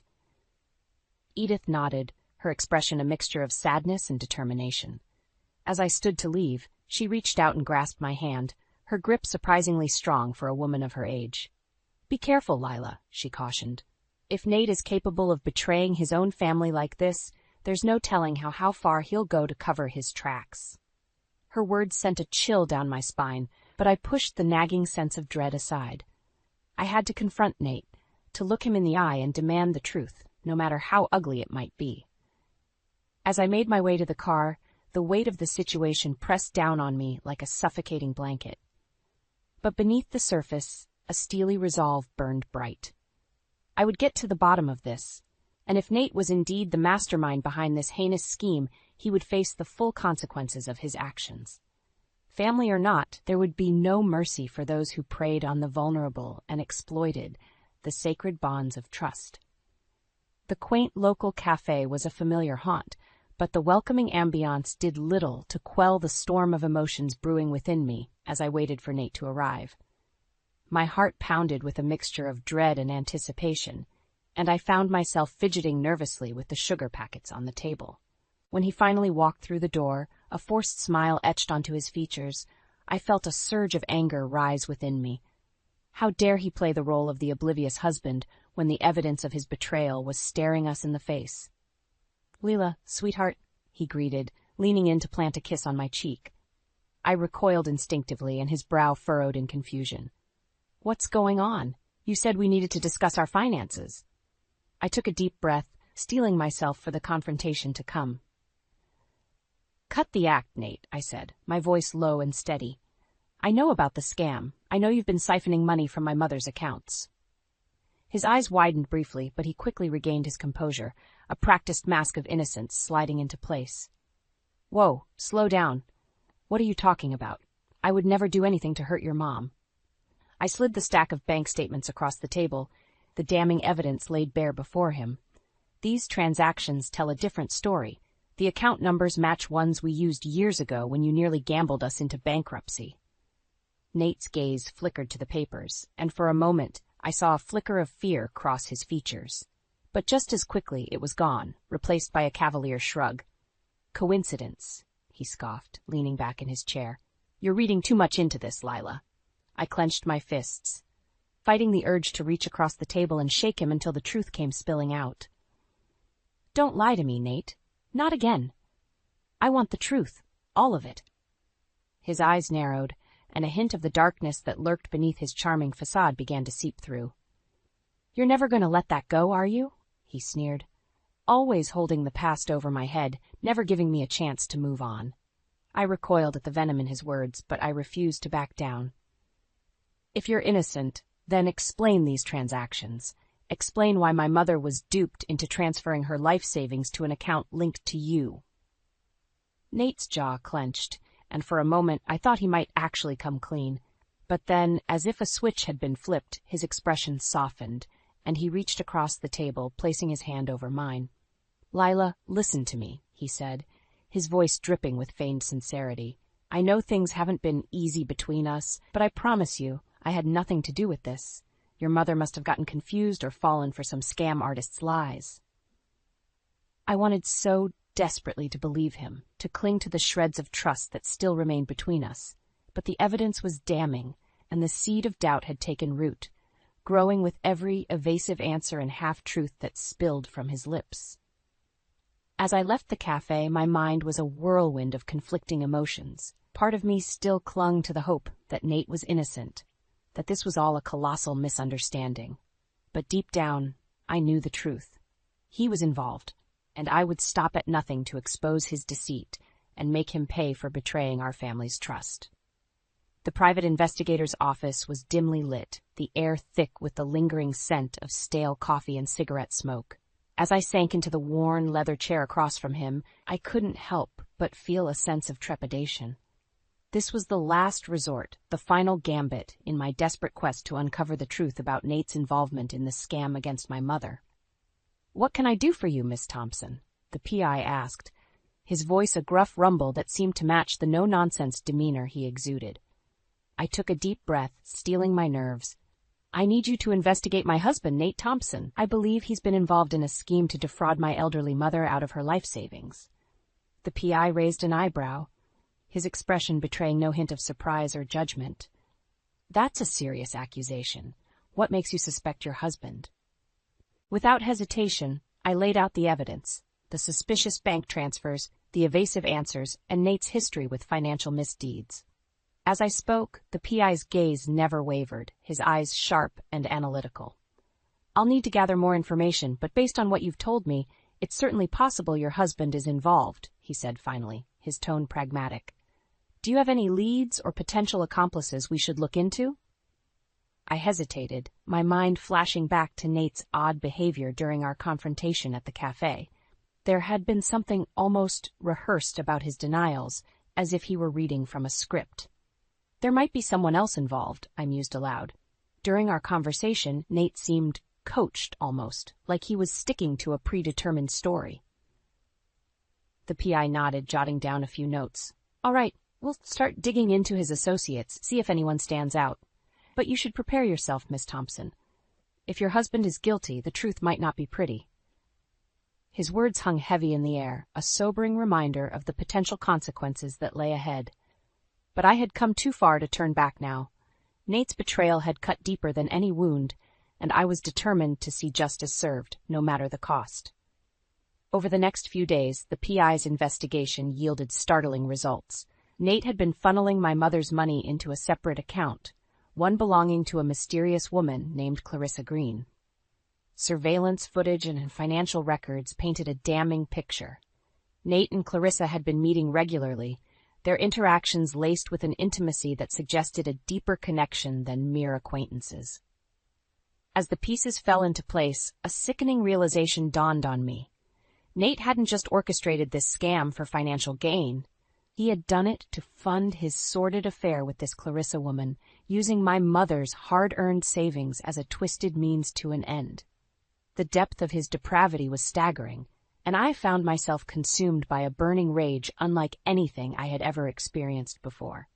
Nate had not only betrayed our family's trust, but he had also desecrated the sanctity of our marriage vows, all for the sake of his selfish desires. As I clutched the damning evidence in my trembling hands, a steely resolve took hold. Nate and his accomplice would face the full weight of their crimes, and I would be the one to deliver them to justice, no matter how painful the journey might be. This was more than just a quest for restitution. It was a battle for redemption, a chance to reclaim the trust and honor that had been so callously stripped away. The crisp autumn air did little to temper the fury simmering within me as I strode purposefully through the park, clutching the damning evidence against my chest.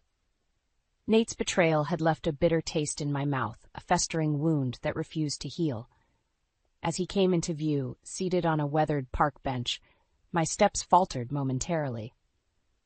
Despite everything, a part of me still clung to the foolish hope that this was all some colossal misunderstanding, that the man I had vowed to love and cherish wasn't capable of such depravity. But as our eyes met, any lingering doubt evaporated. His expression was a carefully constructed mask of indifference, but I could see the flicker of fear in his eyes as he registered the steely resolve etched onto my features. "Lila?" he greeted, rising to his feet with a nervous chuckle. "What's all this about? You're looking at me like you're about to start swinging." I bristled at his nonchalant demeanor, my fingers tightening around the stack of documents. "Cut the act, Nate. I know everything." His bravado faltered, and he shifted uncomfortably, jamming his hands into his pockets. "I don't know what you're talking about." "Don't play dumb with me," I snapped, my voice trembling with barely contained rage. "I have proof that you've been siphoning money from my mother's accounts, funneling it into a separate fund to support your affair with that woman, Clarissa." Nate's eyes widened, and for a moment the mask slipped, revealing a glimpse of the true monster lurking beneath the surface. But just as quickly he regained his composure, shaking his head in feigned disbelief. "That's a pretty wild accusation, Lila. Do you really think I'm capable of something like that?" "I used to think you were a better man than this," I countered, my words laced with bitterness. "But the evidence speaks for itself. You've been lying to me, to my mother, to everyone who trusted you." Nate's jaw clenched, and a flicker of anger danced across his features. "So what? You're just going to throw away our entire marriage over some circumstantial evidence, after everything we've been through together?" His words were like a slap to the face, and I recoiled as if struck. "Our marriage was built on lies and deceit, Nate. This is just the final nail in the coffin." For a moment, silence stretched between us, the weight of our shattered vows hanging heavy in the air. Then, with a weary sigh, Nate sank back onto the bench, his head cradled in his hands. "You're right," he murmured, his voice barely audible. "I did it. All of it. The money, the affair, everything." As his confession washed over me, I felt a strange sense of relief mingled with an overwhelming sadness. The truth had finally come to light, but at what cost? "Why, Nate?" I whispered, my voice thick with emotion. "Why would you betray your own family like this?" He lifted his head, and the expression on his face was one of pure remorse, or perhaps it was simply a masterful performance, another layer of deceit. "I was weak," he admitted, his gaze fixed on the ground. "The gambling, the debts, I thought I could handle it, but then Clarissa came along, and suddenly there was this tantalizing escape from reality. I never meant to hurt you or your mother, but I got in too deep. I'm sorry, Lila." His apology rang hollow, a feeble attempt to salvage what little shred of humanity remained within him. As I studied his broken form, I felt a strange sense of pity. Not for him, but for the man I had once believed him to be. "Save your excuses," I spat, turning on my heel. "You'll have plenty of time to reflect on your mistakes when you're behind bars." As I walked away, leaving Nate to wallow in the ruins of his own making, a sense of grim determination settled over me. The road ahead would be long and arduous, but I was prepared to see this through to the bitter end. Justice would be served, and my family's honor would be restored. No matter the cost. The police station was a hive of controlled chaos, a flurry of activity that betrayed little of the gravity of the situation at hand. As I sat across from Detective Garcia, a seasoned veteran with a no-nonsense demeanor, I couldn't help but feel a sense of trepidation. "Miss Thompson, are you certain you want to go through with this?" he asked, his gaze piercing. "Once we set this sting operation in motion, there's no turning back." I took a deep breath, steeling my resolve. Nate's confession had been a bitter pill to swallow, but it had also galvanized my determination to see justice served. No longer was this a personal vendetta. It was a matter of principle, of upholding the sanctity of the law. "I'm sure, Detective," I replied, my voice unwavering. "Nate and his accomplice, Clarissa, need to face the consequences of their actions. They've hurt my family deeply, and I won't rest until they're behind bars." Garcia nodded, a flicker of respect crossing his weathered features. "All right, then, here's the plan." The details were intricate, a carefully orchestrated dance of deception and misdirection. Nate would be lured to a predetermined location under the guise of a supposed transfer of more of my mother's funds to Clarissa.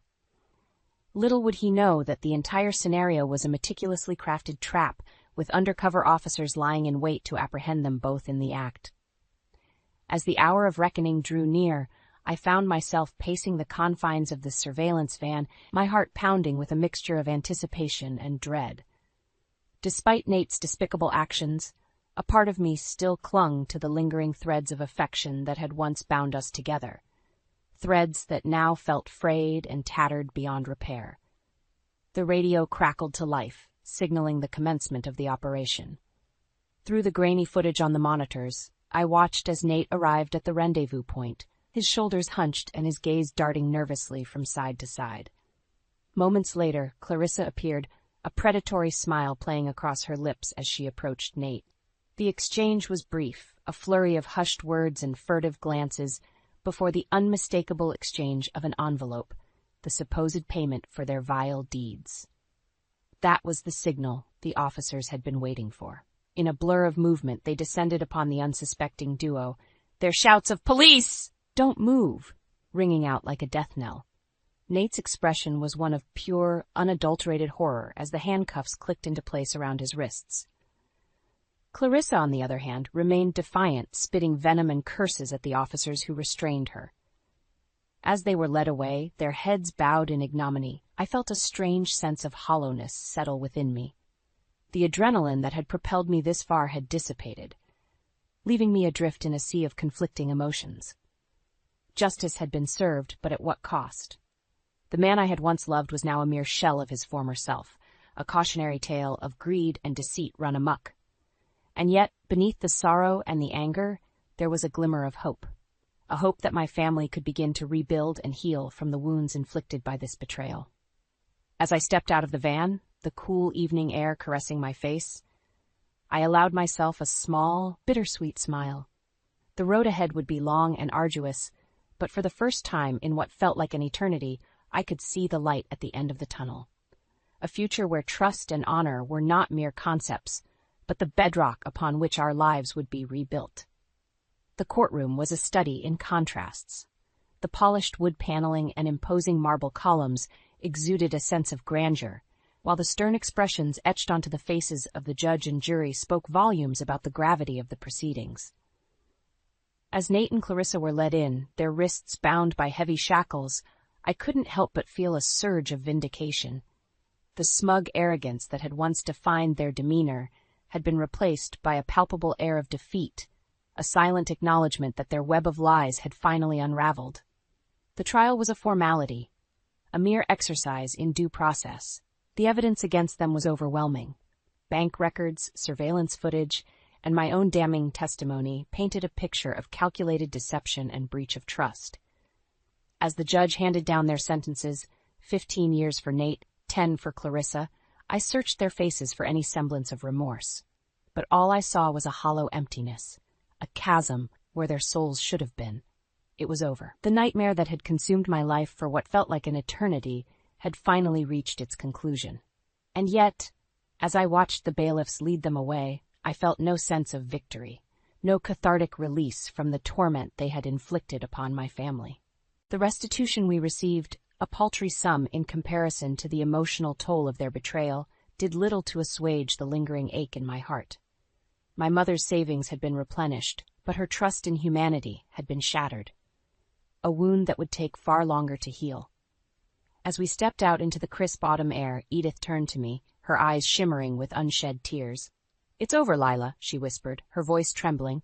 "We can finally move on." I nodded, forcing a smile that felt hollow and brittle. "Yes, Mom, we can start rebuilding our lives." And yet, as we embraced, I couldn't shake the feeling that a part of me had been irrevocably changed by this ordeal. The blind trust I had once placed in those closest to me had been shattered, replaced by a gnawing sense of doubt that threatened to consume me. In the weeks that followed, Edith and I made a conscious effort to forge ahead, to reclaim the lives that had been so cruelly disrupted by Nate and Clarissa's actions. We downsized, selling the family home and seeking solace in a cozy apartment in the heart of the city. As we unpacked the remnants of our past, sifting through boxes of cherished mementos and faded photographs, I couldn't help but feel a pang of sadness. So much had been lost, not just material possessions, but the very foundations upon which our family had been built. But amidst the rubble, there was a glimmer of hope, a newfound appreciation for the unbreakable bond that had kept us together through this tumultuous journey.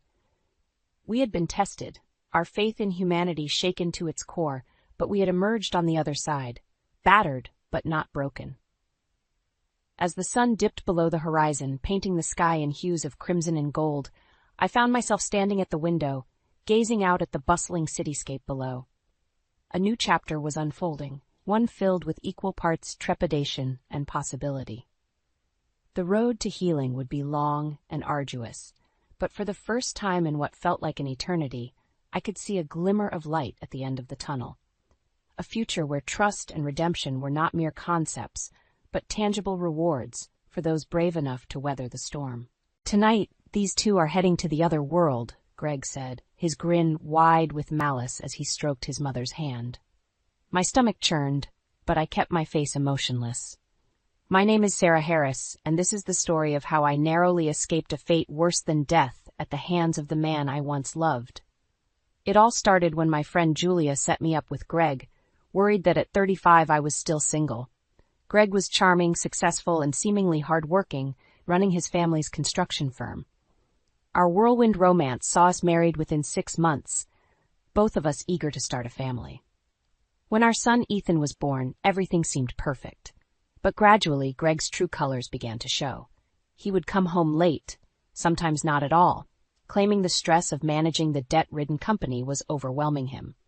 His rare appearances were marked by derogatory remarks, insisting that as a stay-at-home mom, I contributed nothing to the household. Despite my growing suspicions, I never imagined the depths of Greg's depravity until that fateful night when I overheard his conversation with his mother, Marcia. Their sinister plot to drug Ethan and me during our upcoming anniversary dinner and bury us alive at one of the construction sites chilled me to the bone. In that moment, I knew I had to act. I contacted a lawyer and the police, determined to bring this nightmare to an end.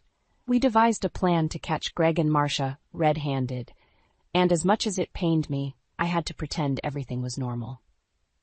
The night of our anniversary celebration arrived, and Ethan and I played our parts perfectly. We feigned drinking the spiked beverages, collapsing as the drugs took effect. Greg's callousness as he loaded our unconscious bodies into his truck was sickening, but I held strong, waiting for the perfect moment. As he began burying us alive, my heart raced, but I knew the police were closing in. Just as Greg finished covering the graves, they swooped in, having tracked the truck's GPS. The look on his face as I sprang up, revealing the damning evidence I had recorded, will be forever etched in my memory. Greg and Marcia's arrest was a relief, but the true victory came in the courtroom, where they faced the consequences of their heinous actions. With their lengthy sentences and the implosion of the family business, justice was finally served. After the harrowing ordeal, I thought the nightmare was finally over. But Greg's true colors only became more apparent in the aftermath. "You're lucky I don't sue you for defamation," he spat during one of our mandated meetings to discuss the divorce proceedings, "putting me through that humiliating charade just because you got jealous and paranoid." His words stung, but I refused to show any reaction. Deep down, I knew the truth. The recorded evidence of his despicable plot was undeniable. "I want full custody of Ethan," I stated firmly, "and a fair share of the assets from your family's business." Greg scoffed. "You think you deserve a penny after what you pulled? You'll be lucky if I don't take Ethan away from you entirely." His threats only strengthened my resolve. I would not let this man continue to manipulate and control me or jeopardize my son's well-being.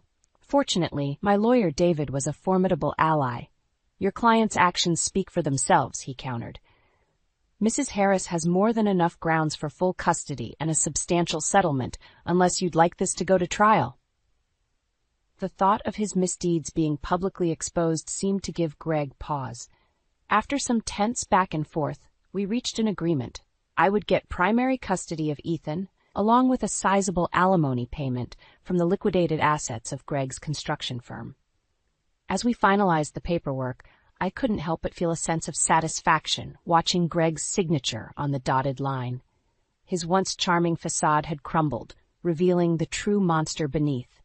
"This isn't over," he muttered darkly as he stormed out of the office. But for me, it was a new beginning. With the divorce finalized and Greg out of our lives for good, Ethan and I could finally start healing. The first few months were understandably difficult. Ethan had witnessed things no child should ever have to see, and there were nights when he would wake up screaming from nightmares. But we stuck together, sought counseling, and slowly but surely, the light began to return to his eyes. For my part, I made the decision to return to my previous career in marketing, a path I had set aside when Ethan was born.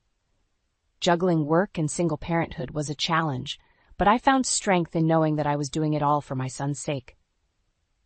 There were moments when I still struggled with the trauma of what Greg had put us through. The betrayal by someone I had loved and trusted so deeply left scars that may never fully heal.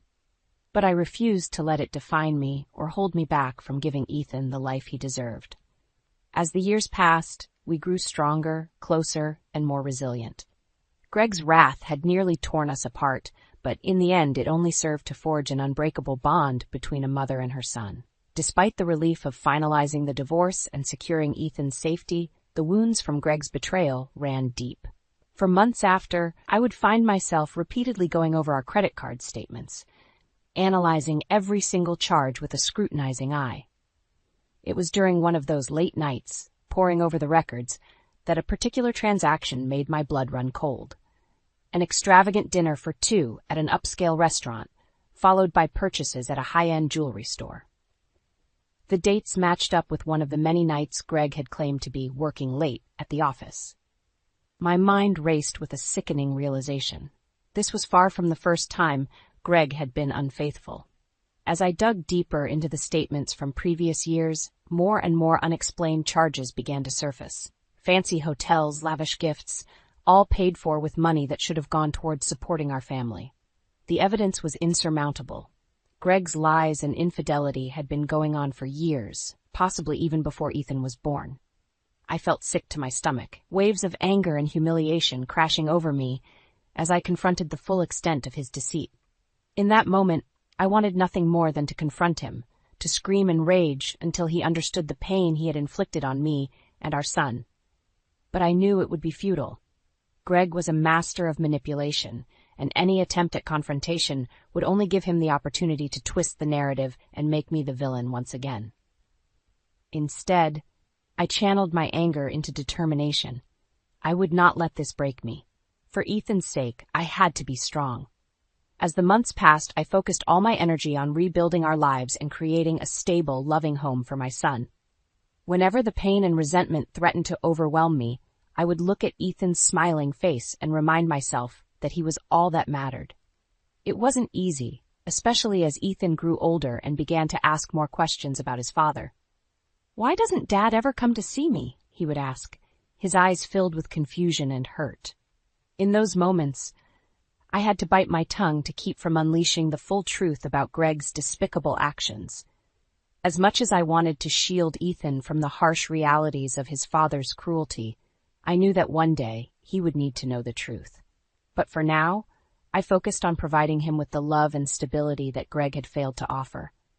We created new traditions, just the two of us, weekend trips to the park, movie nights with his favorite snacks, and bedtime stories that always ended with a reminder of how much I loved him. Slowly but surely, the dark cloud of Greg's betrayal began to lift. With each passing year, the pain became a little more manageable, the anger a little less consuming.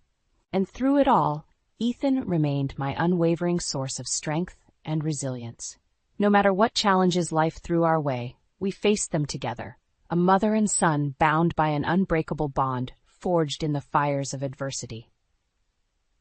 It was a warm summer evening, and Ethan was outside playing catch with one of the neighbors while I prepared dinner. The radio was on, filling the kitchen with a cheerful tune as I hummed along, finally feeling a sense of peace after years of turmoil. That's when I heard it, Greg's voice, clear as day, coming from the other room. At first I froze, my heart pounding as irrational fear gripped me. But then I realized it wasn't Greg himself, but rather a phone conversation he was having with his mother, Marcia. Curiosity got the better of me, and I crept towards the living room, straining to make out their words. "Can't believe she actually thought she could take everything from me," Greg was saying, his voice laced with venom. "After all I've done for her and the brat." My blood boiled at his callous reference to Ethan, but I forced myself to stay silent, listening intently. "Don't worry, son," Marcia's voice crackled through the speaker. "We'll make sure they get what's coming to them." A chill ran down my spine as Greg let out a dark chuckle. "Oh, they will. I've got it all planned out. A nice little anniversary dinner for the three of us. a special drink to help them relax. Realization hit me like a ton of bricks as the pieces fell into place. The twisted smiles, the chilling words, they were plotting to drug Ethan and me, to do God knows what. Tears stung my eyes, but I refused to let them fall. Not this time. I fumbled for my phone, my hands shaking as I hit the record button, capturing every vile detail of their sinister plan. Once they're out, we'll load them up and take a little trip out to the old brickyard construction site. Greg continued, his voice dripping with malice. Bury them deep in the foundations. No one will ever find them.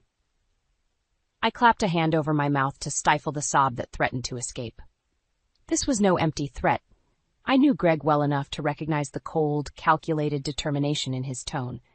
But even as fear gripped my heart, a newfound resolve took hold. I would not let this monster hurt my son. Not again. The conversation went on, each twisted detail more horrifying than the last, but I forced myself to listen, to gather every shred of evidence I could. Finally, after what felt like an eternity, the call ended. I stood there shaking, clutching the phone like a lifeline. Then, without a moment's hesitation, I dialed the number I had committed to memory. Detective Carter, the woman who had helped me bring Greg's initial plot to light. Within hours, a plan was set in motion.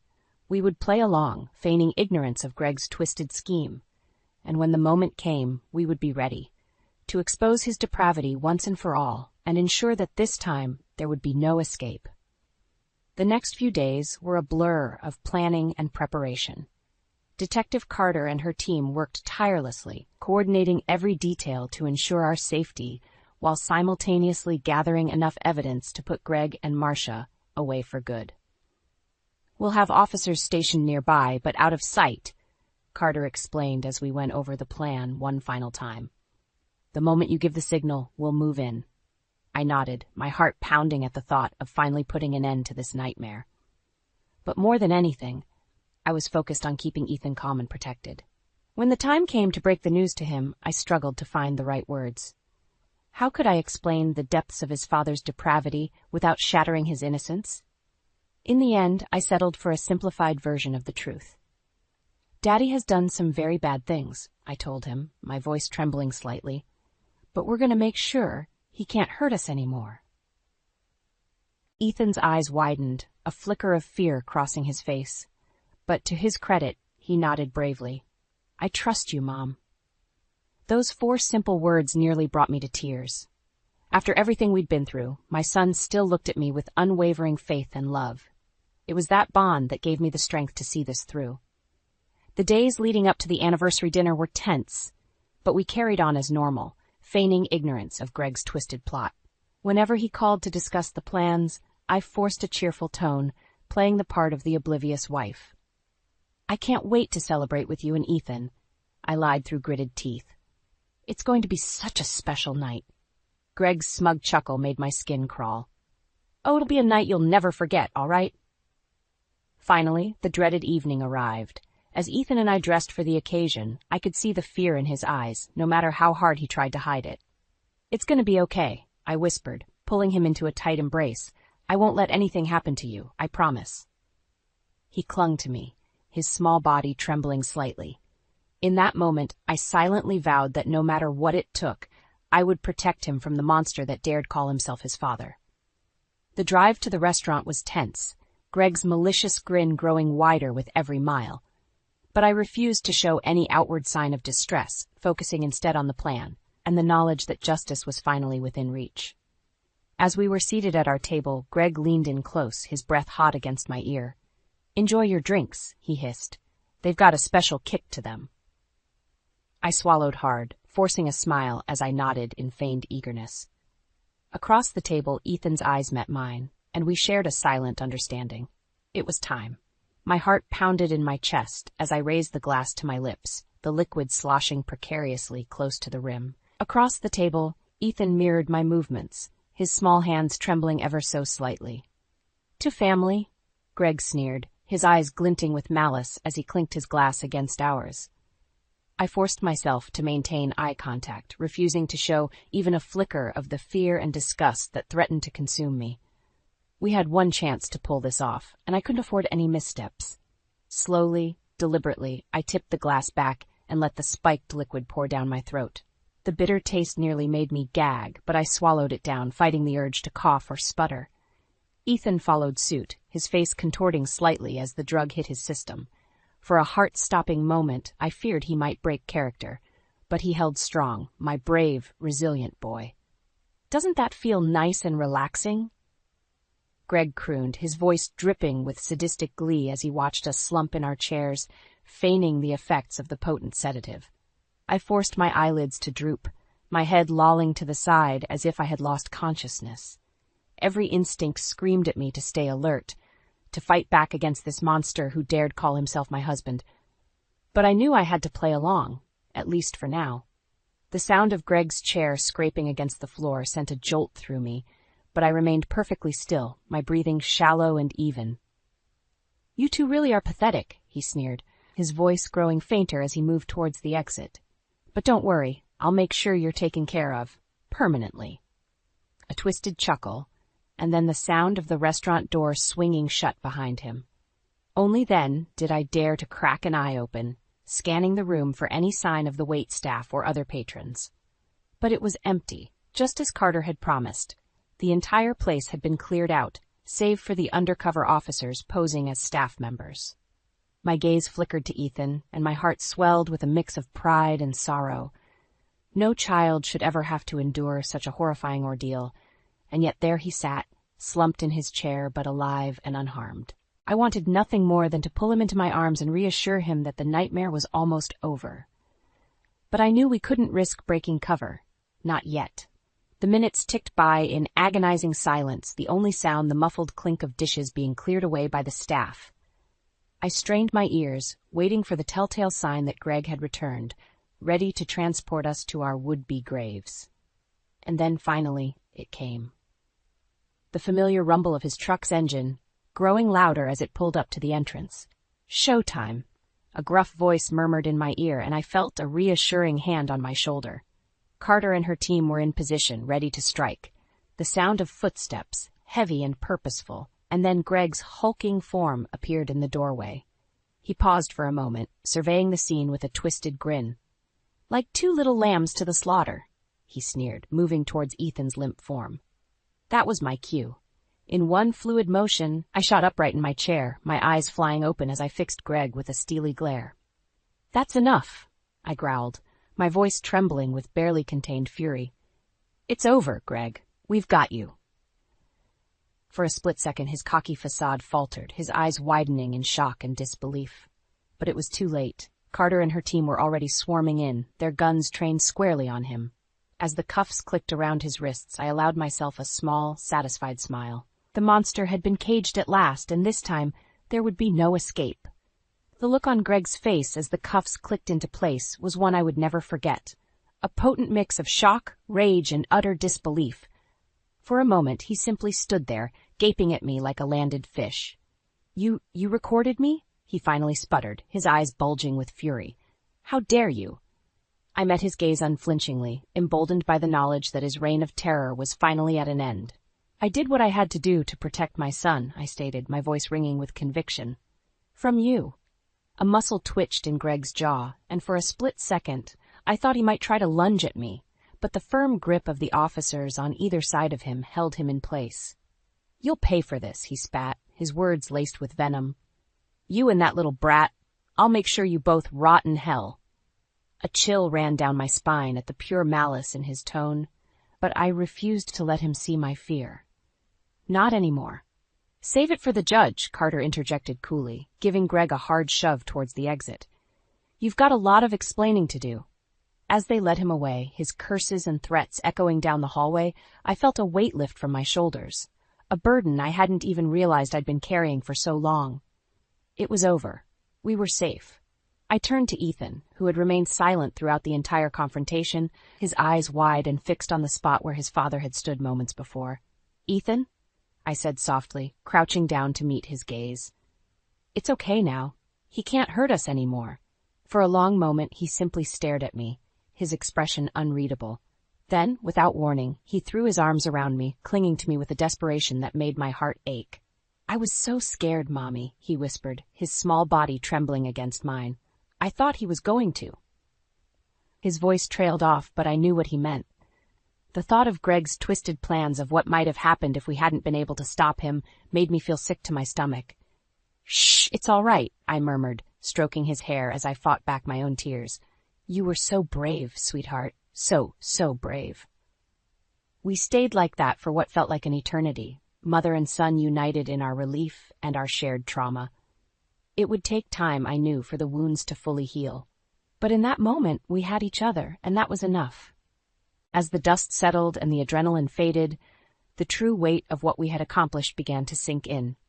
Not only had we escaped Greg's clutches, but we had also secured the evidence needed to ensure he and his equally twisted mother would face the full consequences of their actions. The trial was, in many ways, even more harrowing than the initial ordeal.